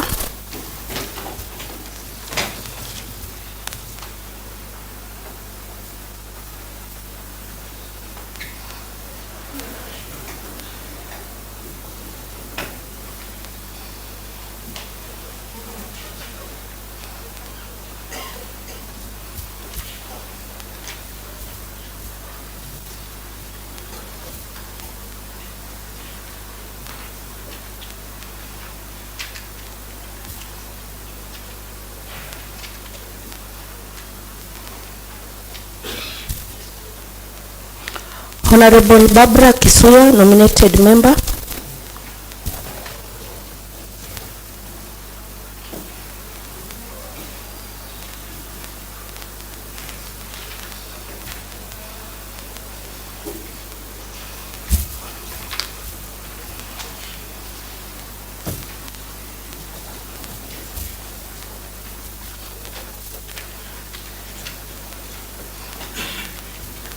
Honorable Boniface Wanjala Cheloti, Saboti Ward.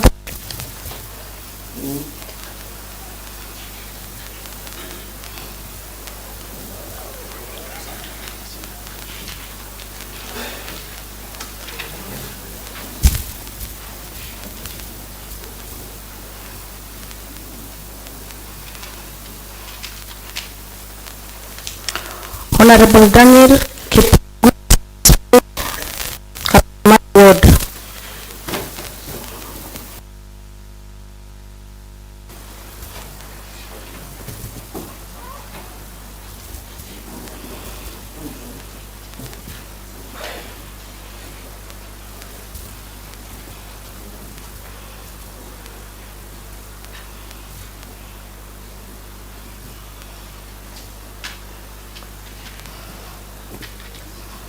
Honorable Edwin Kosgei Koech, Cherongani Suwerwa Ward.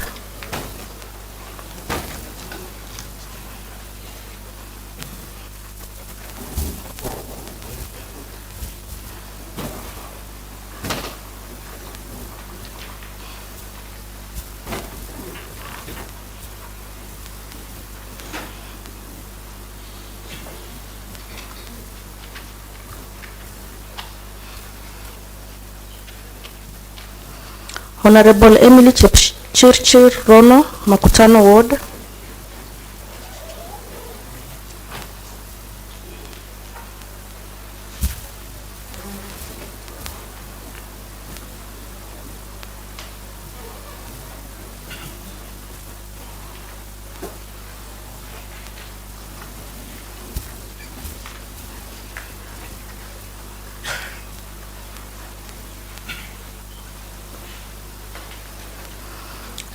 Honorable Helen Taragon Chemelil, nominated member.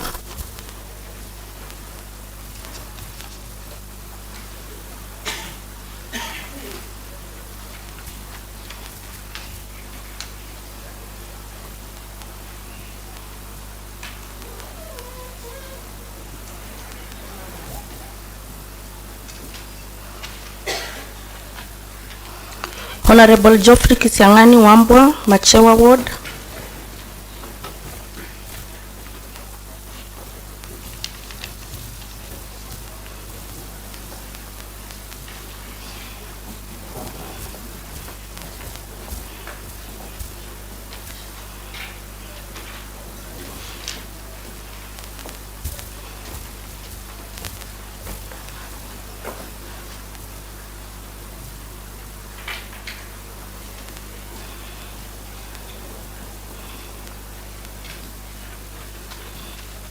Honorable Ibrahim Nasir Adan, nominated member.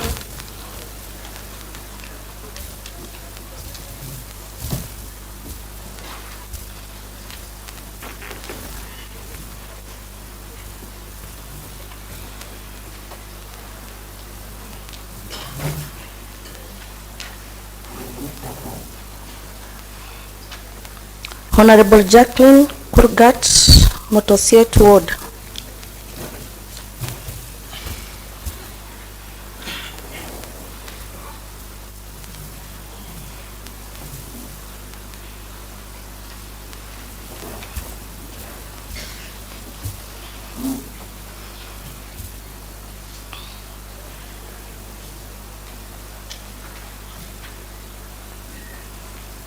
Honorable James Mwangi Gitau, BD Ward.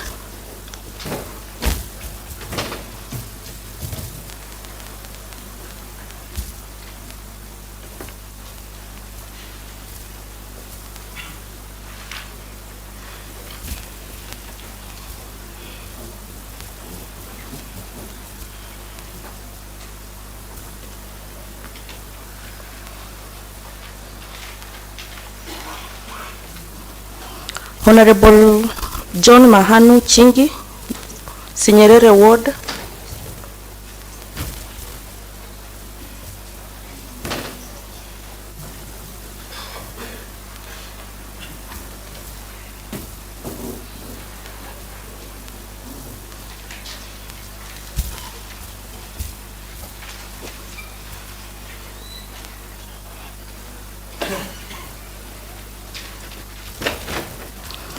Honorable Joshua Machinga Amai, Kiminini Ward.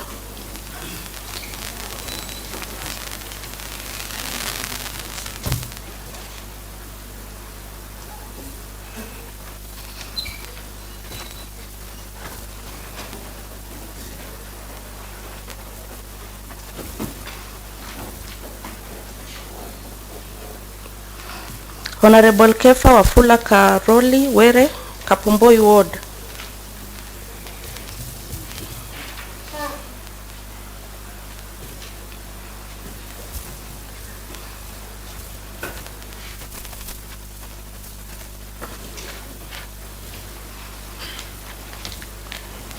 Honorable Kennedy Mudhe Mugushu, Keyo Ward.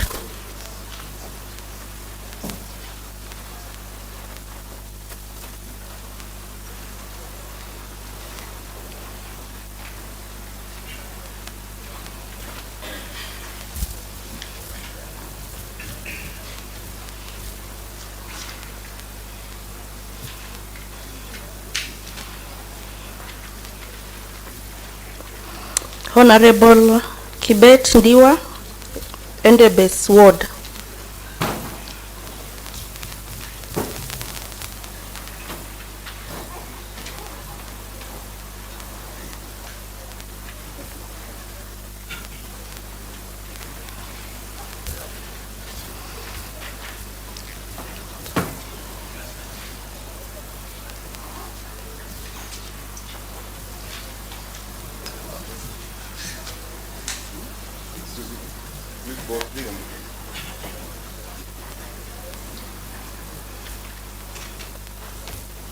Honorable Lydia. Hold your paper before you put it there, otherwise we shall declare it spoiled. Honorable Lydia Kemunto Mecha, nominated member.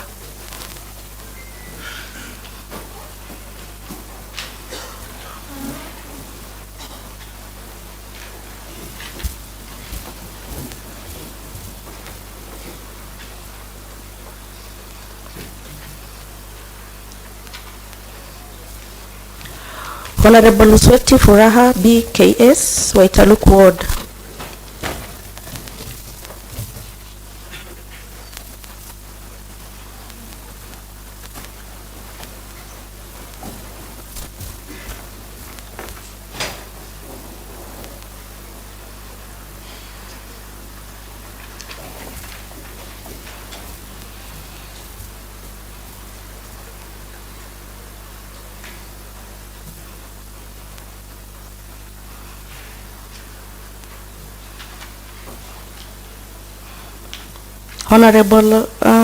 Honorable Simon Murray Tanui, Statunga Ward. Oh, sorry. Honorable Peter Barasa Chakali, Chepchoina Ward.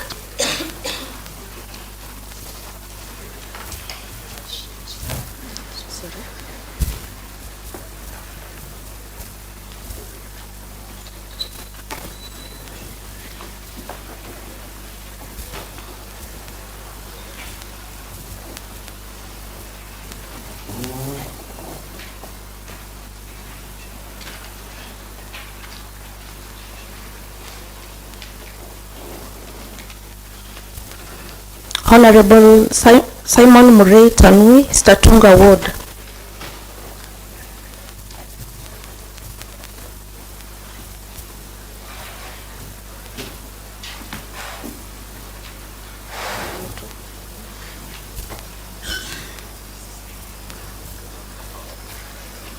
Wasaidie kufungua kama wana suffocate. Walikuwa wanachukua chuni nini, wanachukua picha. Naambia. Okay. And members, lastly, Honorable Tabitha Gitu Waruguru, nominated member.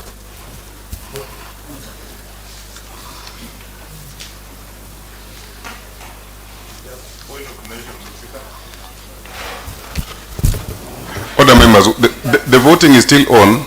That order is overruled. Let's allow the member to vote, please.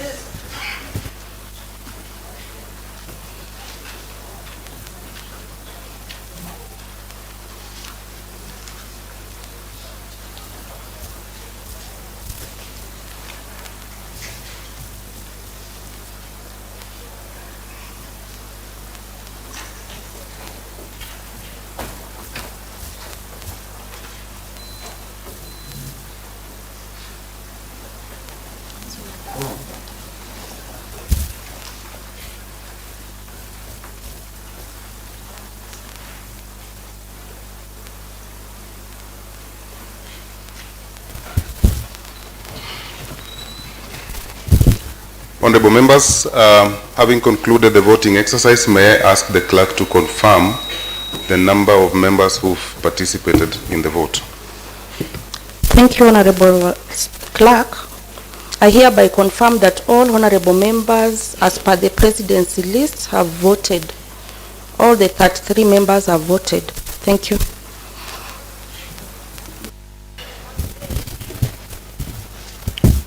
Honorable members, may I therefore ask that the agents for the two candidates, Wesley Korir, step forward. Agent for Andrew Wanyonyi, please step forward.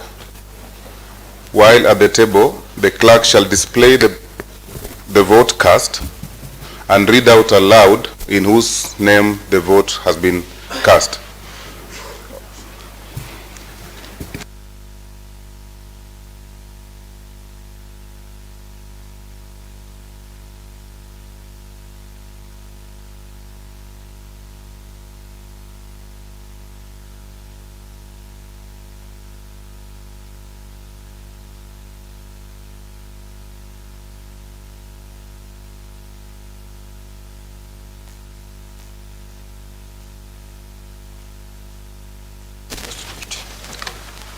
Wesley Korir, Andrew Wanyonyi, Wesley Korir, Andrew Wanyonyi, Andrew Wanyonyi, Andrew Wanyonyi, Andrew.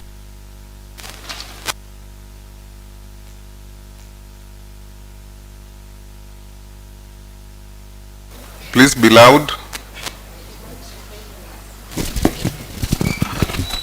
Andrew Wanyonyi, Andrew Wanyonyi, Wesley Korir, Andrew Wanyonyi,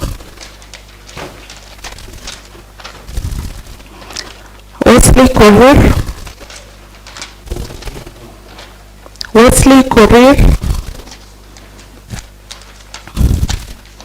Wesley Korir, Andrew Wanyonyi, Wesley Korir, Wesley Korir, Andrew Wanyonyi, Andrew Wanyonyi, Andrew Wanyonyi, Andrew Wanyonyi, Andrew Wanyonyi,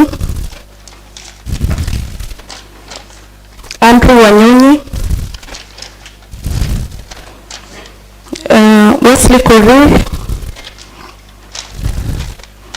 Wesley Korir,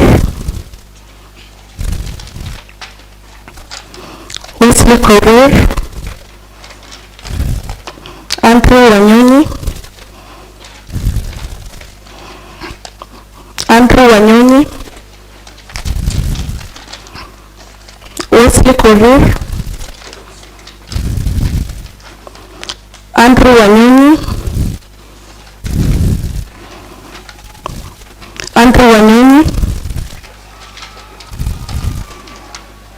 Wesley Korir, Andrew Wanyonyi last.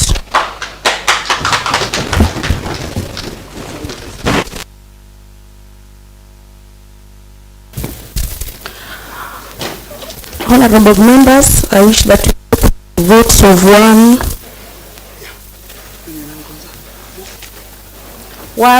Andrew Wanyonyi, 1,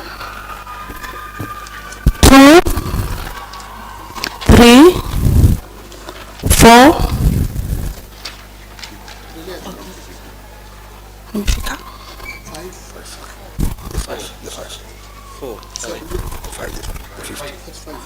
5, 6, 7, 8, 9, 10, 11, 12,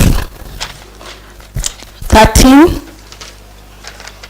14, 15, 16, 17, 18, 19, 20.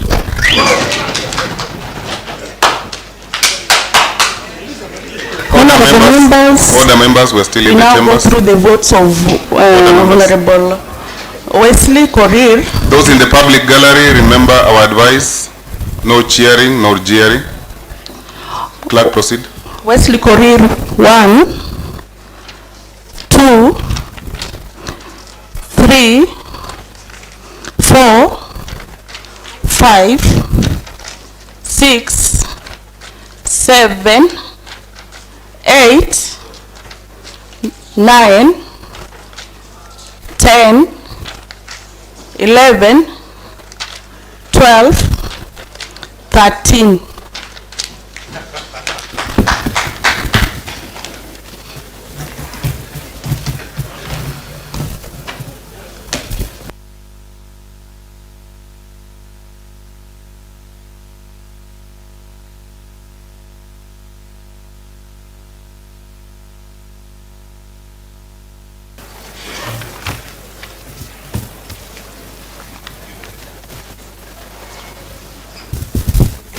Honorable members, I wish to declare the results of the voting that was just conducted. Candidate number 1, Wesley Korir, 13 votes. Andrew Wanyonyi, 20 votes.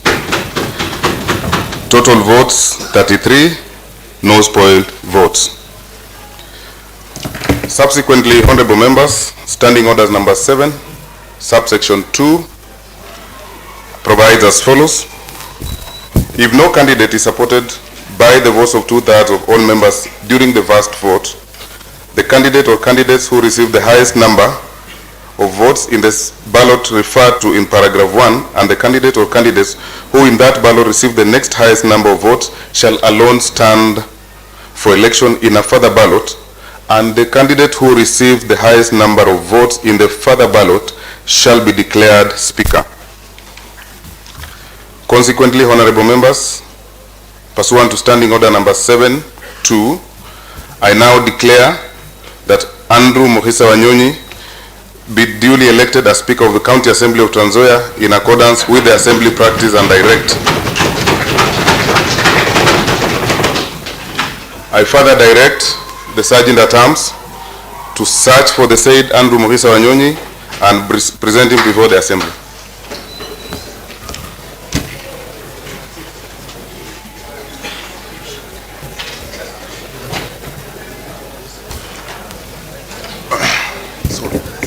Bado unajua tutahapa arudi kutrace.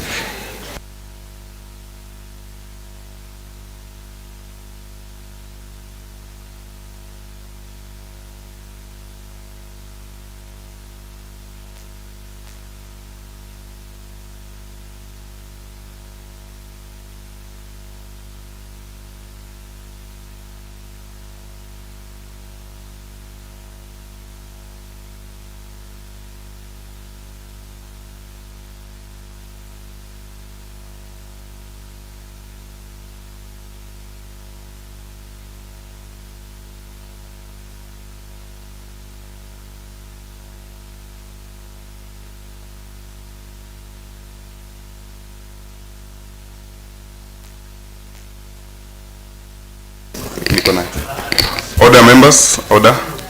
Please take your seats. Let the candidate proceed to my right. Let me put 14.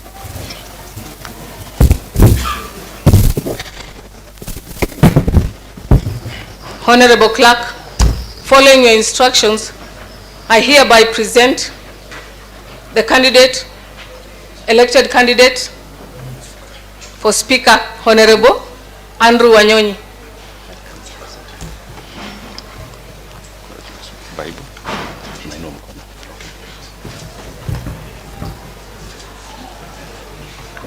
Affirm. So I will hold it. Just a moment. Just a moment.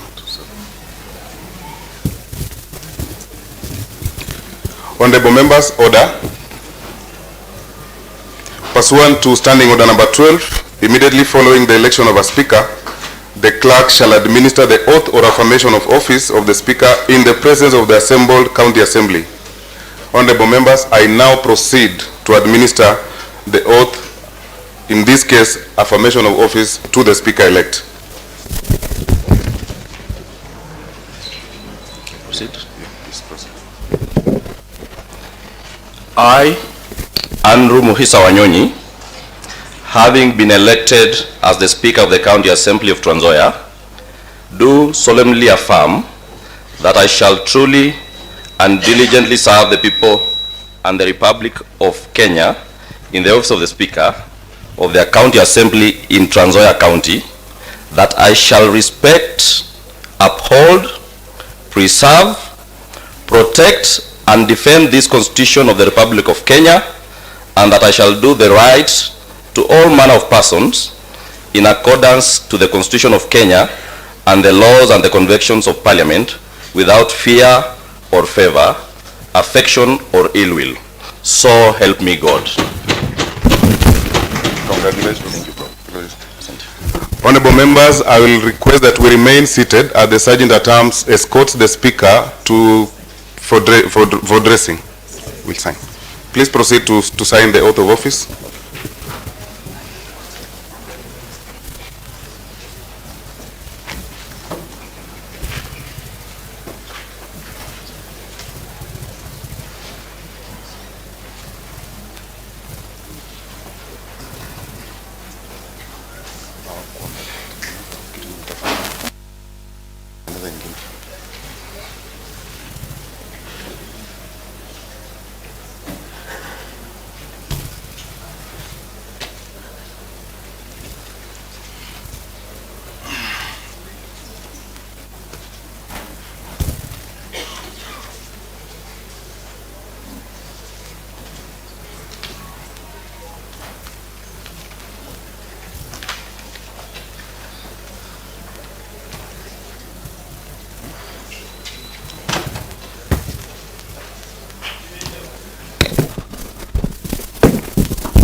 Congratulations, Honorable Speaker. You can take charge of your house and request members to be seated. Okay. Members be seated.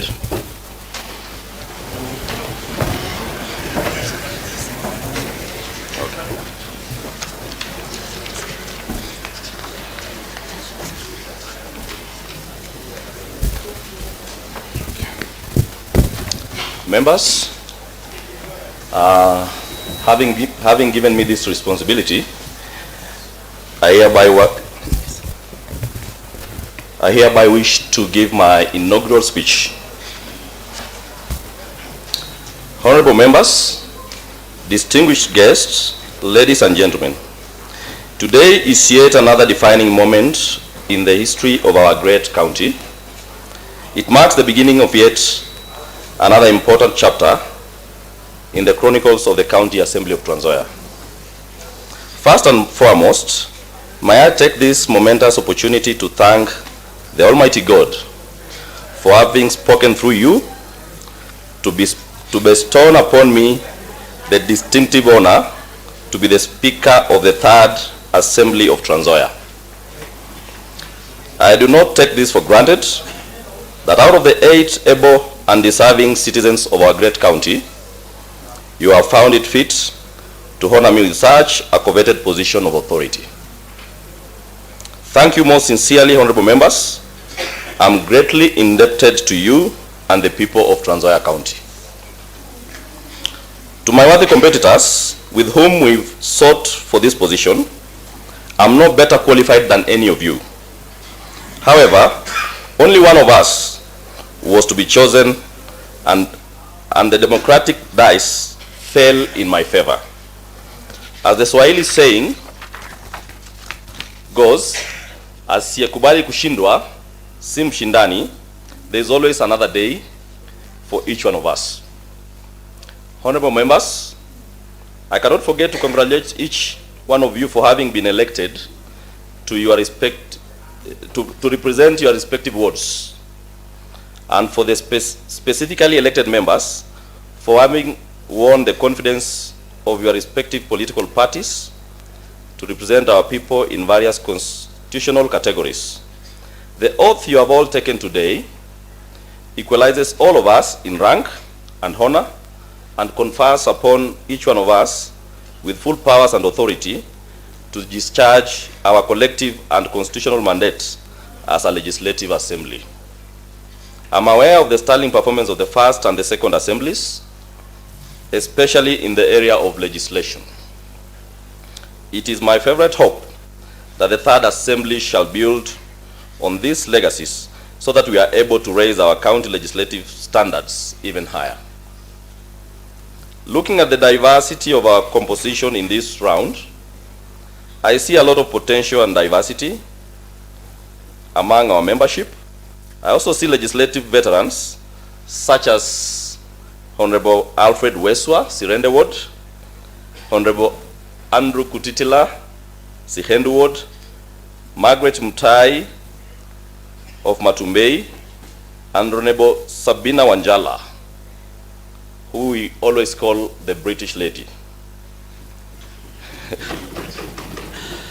who are all serving more than 3 terms as our members' representatives. Congratulations, honorable members.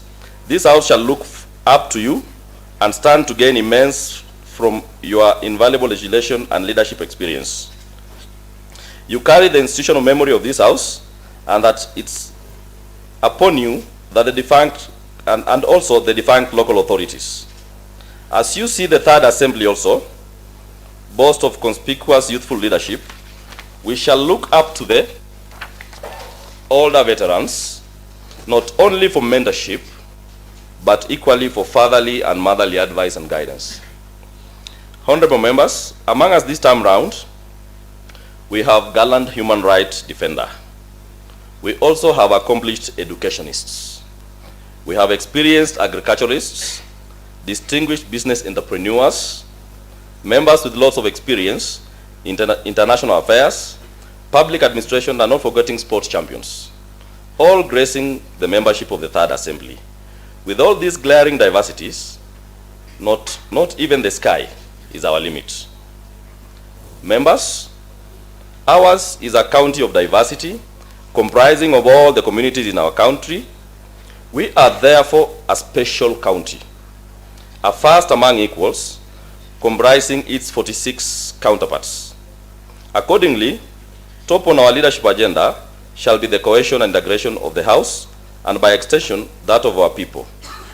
In the book of Matthew 12:25, it is recorded, and Jesus said unto them, every kingdom divided against itself shall fail, and every city or a house divided against itself shall not stand. Therefore, honorable members, I'm aware that our constituents are eager to celebrate our victory, especially after taking the oath of office. I wouldn't therefore want to waste any single moment. We have much more time ahead of us to engage each other, and I look forward for a fruitful house full of joy and peace. May we all experience good blessings during our time, so that when the Chronics of Nzoia are finally compiled, future generations will testify that indeed, once upon a time, there was a third assembly of Nzoia. Thank you very much, and may God bless you, and God bless Nzoia. Thank you.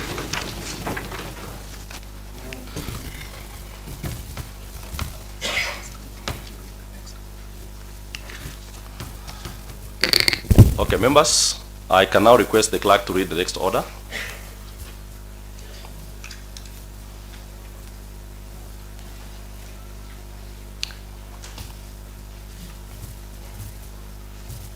Election of the Deputy Speaker.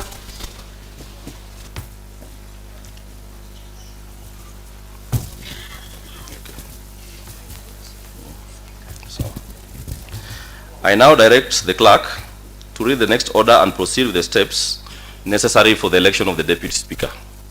Clerk.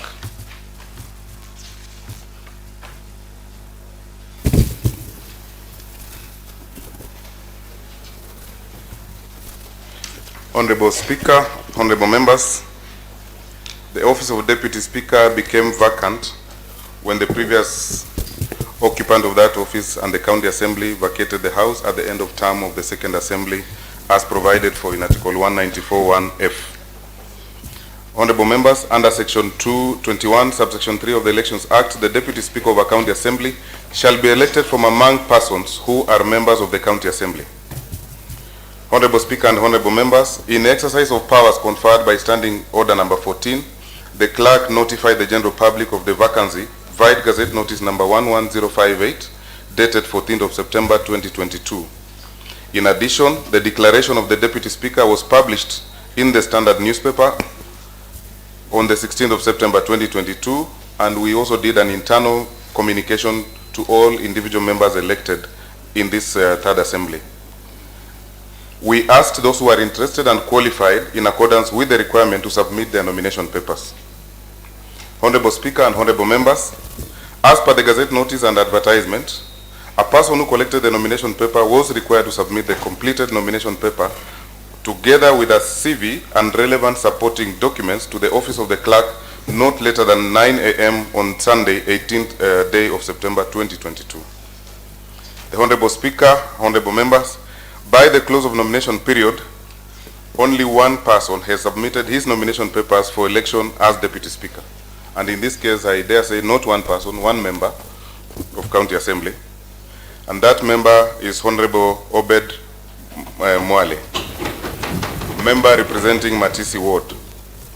Honorable Speaker, Honorable Members, the candidate who returned, qualified the candidate for the office of Deputy Speaker of County Assembly of Nzoia, and accordingly, his name was publicized to the honorable members of this House as a nominee and made available to all members. Honorable Speaker and honorable members, Standing Order number 14 provides that as soon as practicable after the election of a Speaker, following a general election, a Deputy Speaker who is also the chairperson of committees shall be elected. Standing Order number 14, subsection 4 further provides that the procedure for electing a Deputy Speaker, that chairperson of committees, shall with necessary modifications be the same as that prescribed for the election of a Speaker.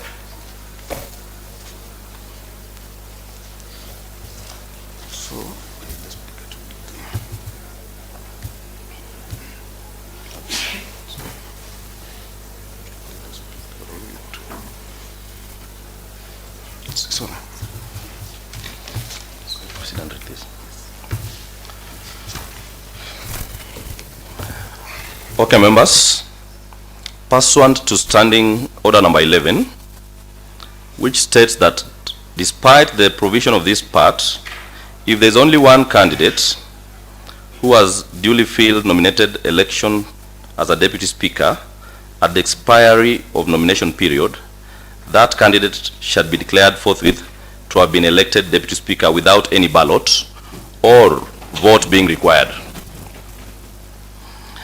Honorable members, pursuant to Standing Order number 11, I now wish to declare Honorable Obed Mwale Mahanga duly elected as a Deputy Speaker in accordance with the Assembly practices and tradition. I direct the Sergeant at Arms to get Honorable Obed Mwale Mahanga and bring him to the Assembly.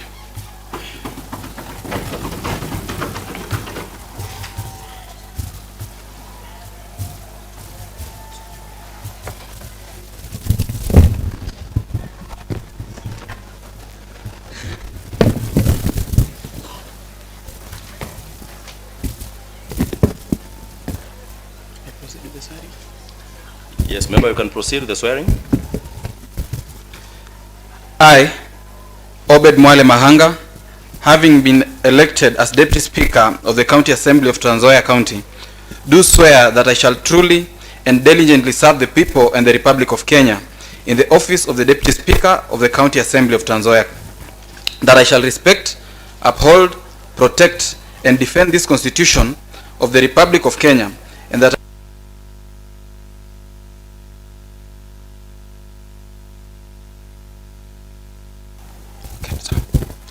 in accordance to the Constitution of Kenya and the laws and conventions of Parliament, without fear of favor, affection, or ill will. So help me God.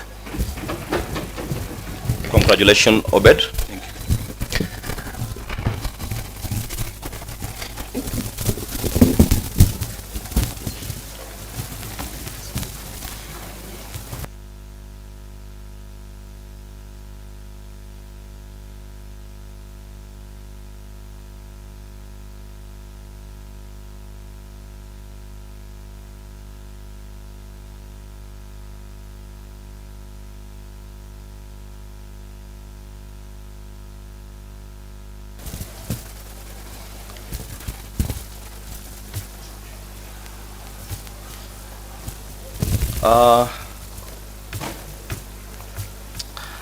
Congratulations, Honorable Obed.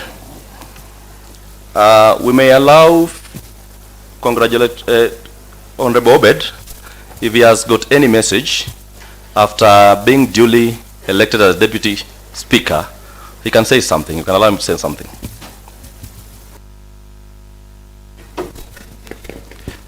Mr. Speaker, sir, and members of the County Assembly of Nzoia, I would like to take this opportunity first to thank the Almighty God for this great opportunity that He has accorded me.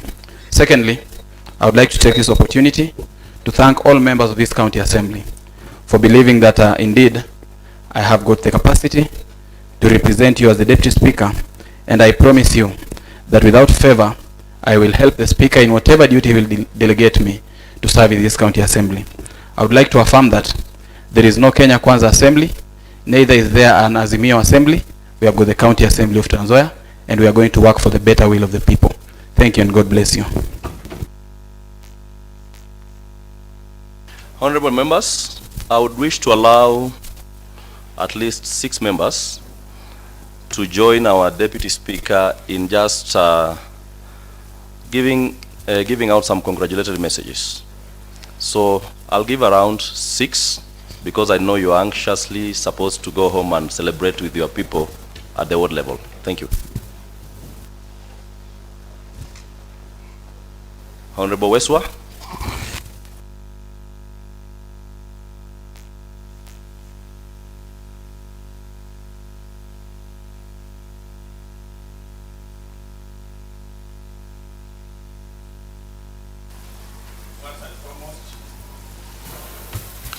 Thank you, Mr. Speaker, sir.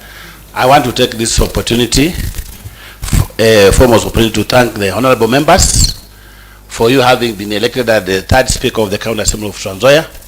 I also want to convey my message of congratulations to Honorable Obed Mwale of Matisi Ward, having been elected as Deputy Speaker unopposed. As a veteran politician, I also want to take this opportunity to congratulate members of this House for the 3rd Assembly for having shown your maturity. Indeed, the office of the Speaker and the office of the Deputy Speaker is there to serve the honorable members. And our business, our go business is to serve the people of Nzoia.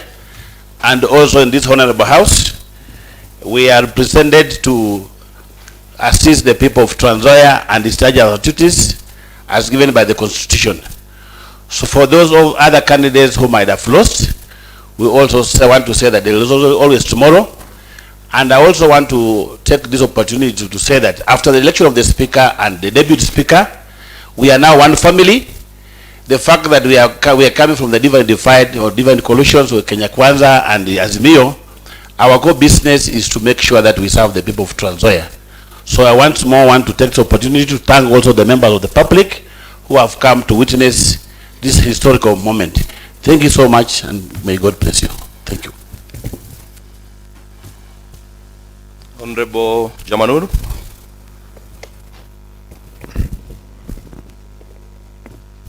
Honorable Speaker, Honorable House, I also take this opportunity to actually thank Almighty God for having given us this opportunity to be here today. I say congratulations, Honorable Speaker, and congratulations, my learned friend, Honorable Bed for Matisi Ward.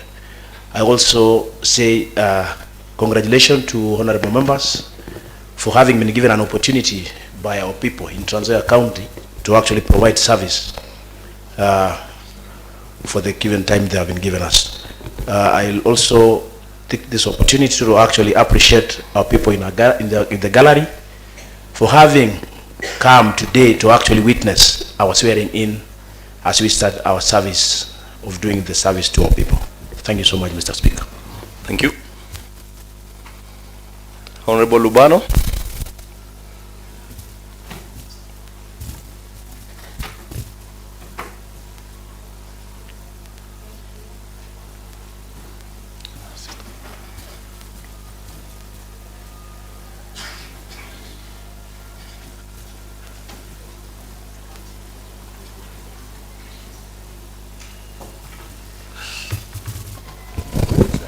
Oh, thank you, Mr. Speaker, sir. First, I want to start by congratulating you for having been the one to sit in that chair as our speaker. I want to say thank you very much for everyone who saw it fit for Honorable Andrew to be given this chance. Secondly, I wish to congratulate Honorable Obed Mwale for the opportunity that he has gotten. That I'm so happy about that, Obed. And the reason why I'm so happy about it is that the last assembly, you looked like you were so idle and you could never even attend the sessions. But I'm now very, very sure that this time you are going to be attending the sessions and also contribute to whatever comes by. I also want to take this opportunity to say karibu sana to our people at the gallery. Thank you for coming. Thank you for coming to witness this. To us it means it's very important. It's a very important day, and we feel humbled for you to have come just to witness this. And for the honorable members, we are now one. We are just now one. Once we leave out there and then we enter here, we are one. And I want also to thank every one of you for having elected these two leaders, because actually they are very, very good leaders and very vibrant leaders. And I'm very, very sure last time we did very well in this assembly, and I'm very, very sure that this time we are going to do much more than what we did last time. Thank you very much, Mr. Speaker, sir. Thank you. There's a honorable member on the far end, Honorable Fura.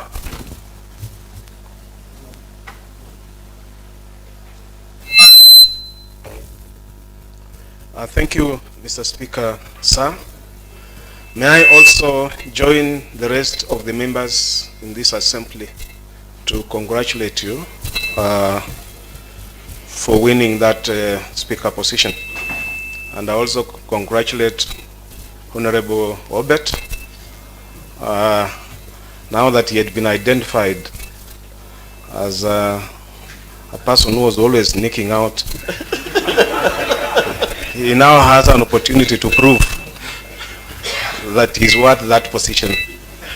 Mr. Speaker, sir, if you allow me, I'd also like to congratulate Mheshimiwa Wesley Korea.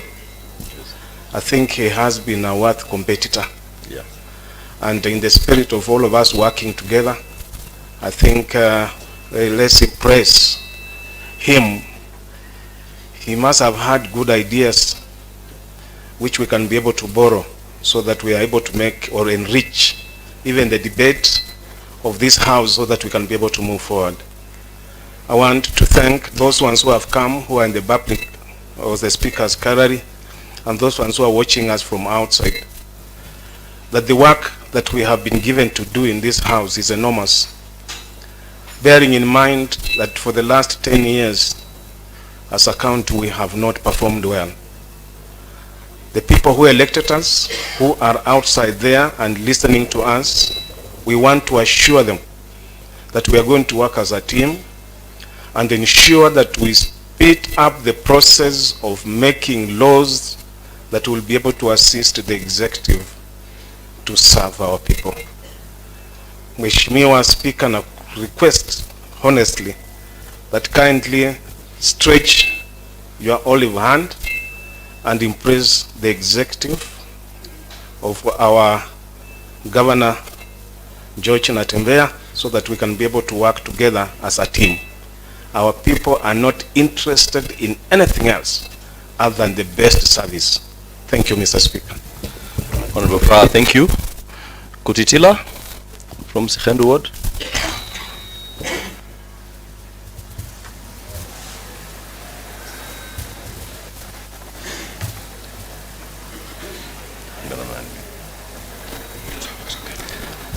Mr. Speaker, sir, once more, I want to thank God Almighty Father to give us this life to be here today, because on our side we could not manage, but because of his hand he has managed every one of us to be here, and we have extended our hand to make sure that we elect you as our Honorable Speaker.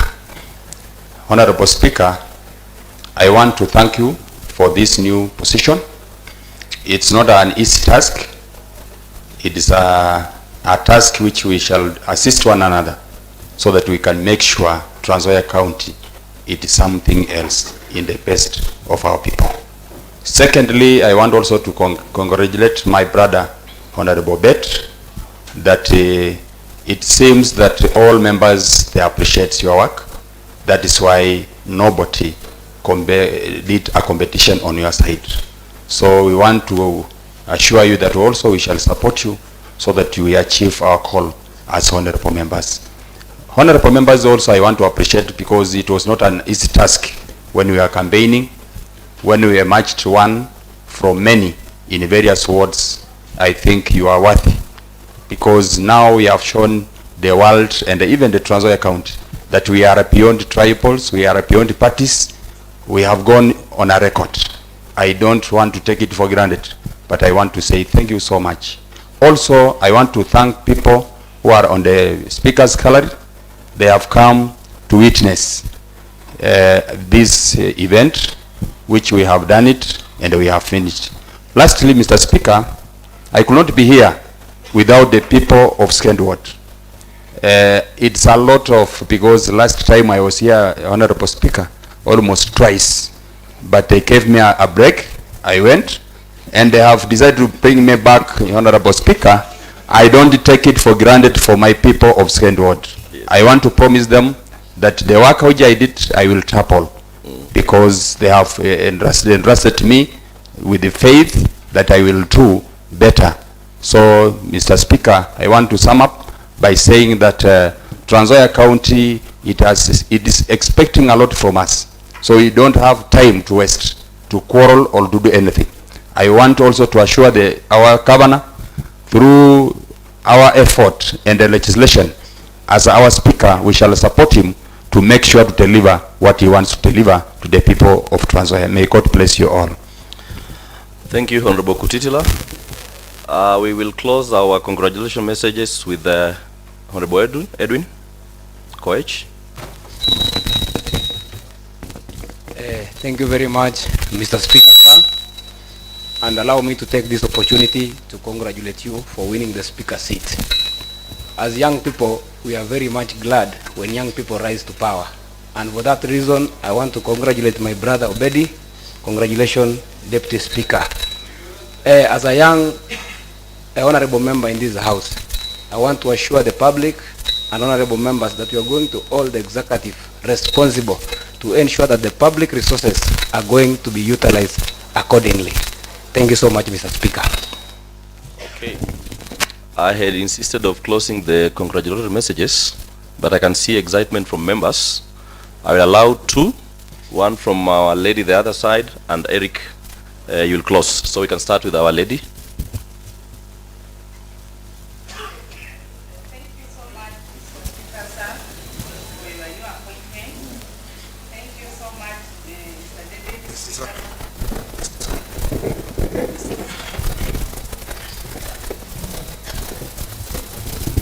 For the appointment.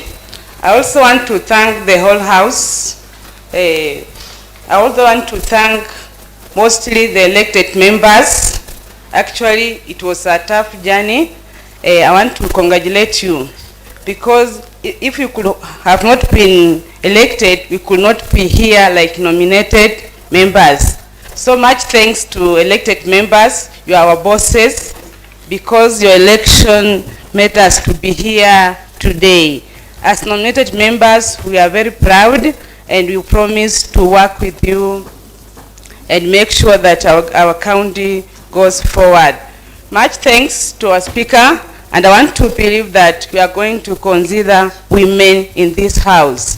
As we have seen, now we have the chair, the speaker who is a man, and also the deputy speaker. I want to believe that we are going to consider women also to chair other seats. Thank you so much. Okay. Honorable Kisiangani, and then Eric, you will close.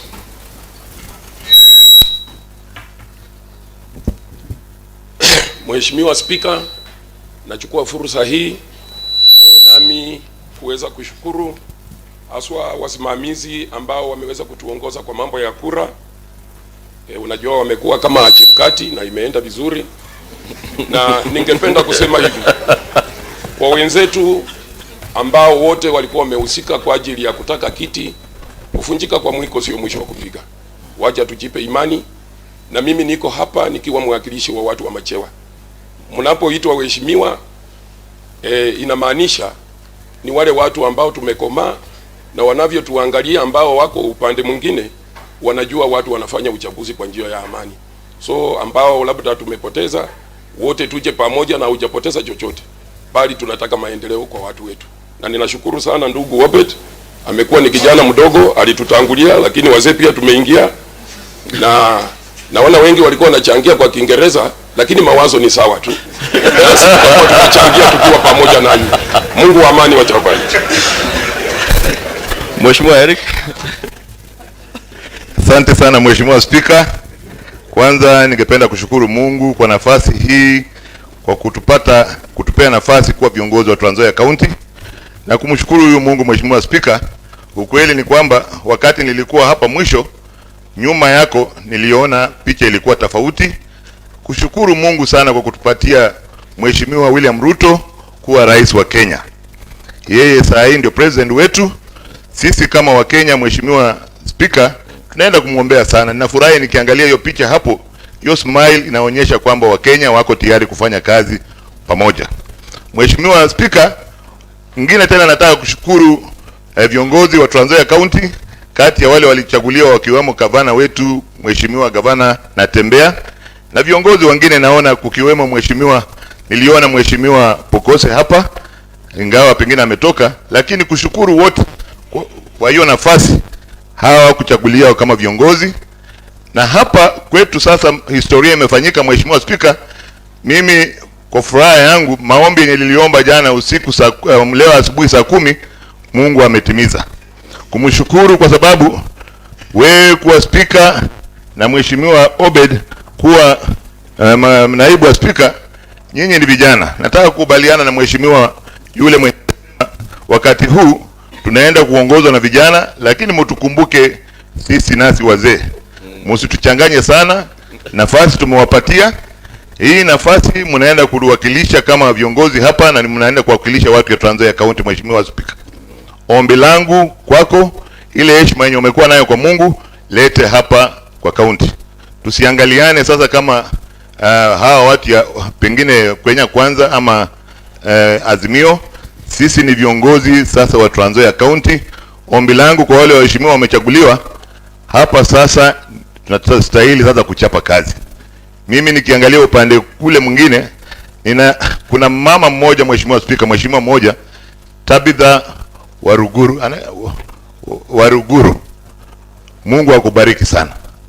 Yale umefanya, hata ingawa nilikuwa Kenya Kwanza, nilikuwa Azimio, yale ulifanyia waheshimiwa wengine wenye wako hapa, kweli Mungu anaweza tenda.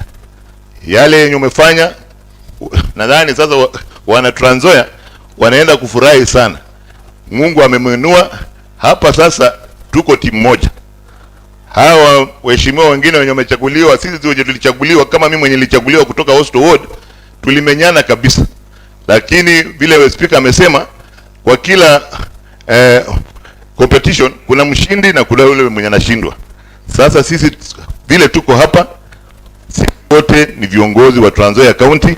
Wale wenye wanatuangalia kule kwa gara, ni Mheshimiwa Speaker, wanatuangalia kabisa. Tunataka tuwajibike kwa sababu wana Trans Nzoia kuna hii miaka 10 hatujawafanyia kazi. Hata hapa nilikuwa nawaambia wengi tulitarajia kurudi. Wale wenye tumerudi saa hii, Mheshimiwa Speaker, ukweli ni kwamba tuko 6-7 nikiongeza na mheshimiwa yule mwenye alikuwa nominated. Hata sisi tunatakana tumpigie makofi, ingawa hapo kwa assembly tustahili kupiga makofi kupata yule mwenye amekuwa nominated na anakuja kuwa sasa elected. Mheshimiwa Speaker, hiyo ni kitu ya ajabu sana. Alafu tena kwa kina mama wenye wale wamechaguliwa, mimi nawashukuru. Wakati ule tulikuwa na simba moja, Mheshimiwa Lubano, lakini Mheshimiwa Lubano sasa hii wakati huu wamama wametoka, wamekuja. Sasa Trans Nzoia Assembly, Mheshimiwa Speaker, tuko na waheshimiwa naona sasa wamefika karibu 10. Wazee viongozi waheshimiwa, tujipange. Hawa mama tukicheza kidogo hawa sasa watachukua kila kitu.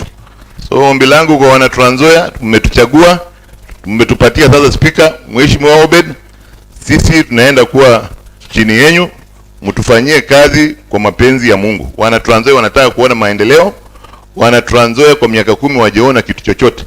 Sasa shirikiana na Mheshimiwa Gavana ili watu wetu waanze kuona maendeleo hivi karibu. Tuseme hata pengine kuanzia pengine leo Mheshimiwa Spika umechaguliwa. Sasa matarajio ya wana Trans Nzoia wakati unaongea unatakana uwaambie tutafanya namna gani ndio mabarabara zianze ziwe mzuri. Tutafanya namna gani madawa ipatikane hospitali. Tutafanya namna gani vijana wetu wapate kazi. Tutafanya namna gani nyinyi waangalia Mheshimiwa Obed tumuona ako na degree, nadhani amefanya masters. Lakini ni aibu kubwa sana Mheshimiwa Speaker. Trans Nzoia County hatuna university. Sasa yale wewe ulifanya university kule Moi Referral Moi University, Mheshimiwa Obed hapa Moi University, mimi nilijaribu Moi University, nikiangalia hapa wengi tulifanyia degree zetu nje. Sasa tunastahili ujumbe wetu kwa wana Trans Nzoia, tunastahili kuwa na university wetu hivi karibuni, ili nasi tujifunie pengine siku moja yule mwenye atakuwa amesoma hapa Trans Nzoia County University naye atakuwa speaker. Kwa hayo machache sitaki kuwachosha, ni kushukuru watu wangu wa Hostel Ward kwa kunitumikia hii nafasi tena. Unajua kuna mahali inaitwa Shimo, Mheshimiwa Speaker, siku moja nitakupeleka huko. Hawa watu ni watu wa ajabu.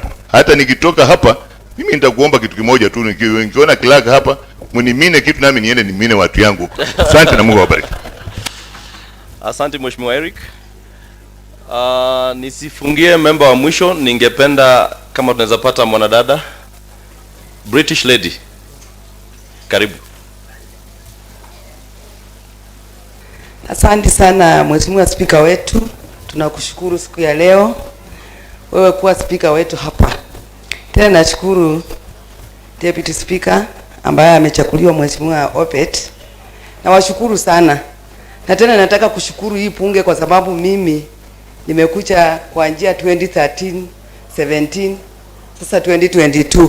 Lakini ni kwa neema ya Mungu. Kwa sababu nafanya kazi na chama changu cha Fort Kenya na yote ya Kenya Kwanza. Na nataka kusema hivi. Speaker, hilo wamesema sisi wamama tuko na caucus, tutafanya hiyo caucus mwenye alisema mapema, hiyo tutafanya baadaye. Lakini sisi tukuche hapa tukufanye kipamoja.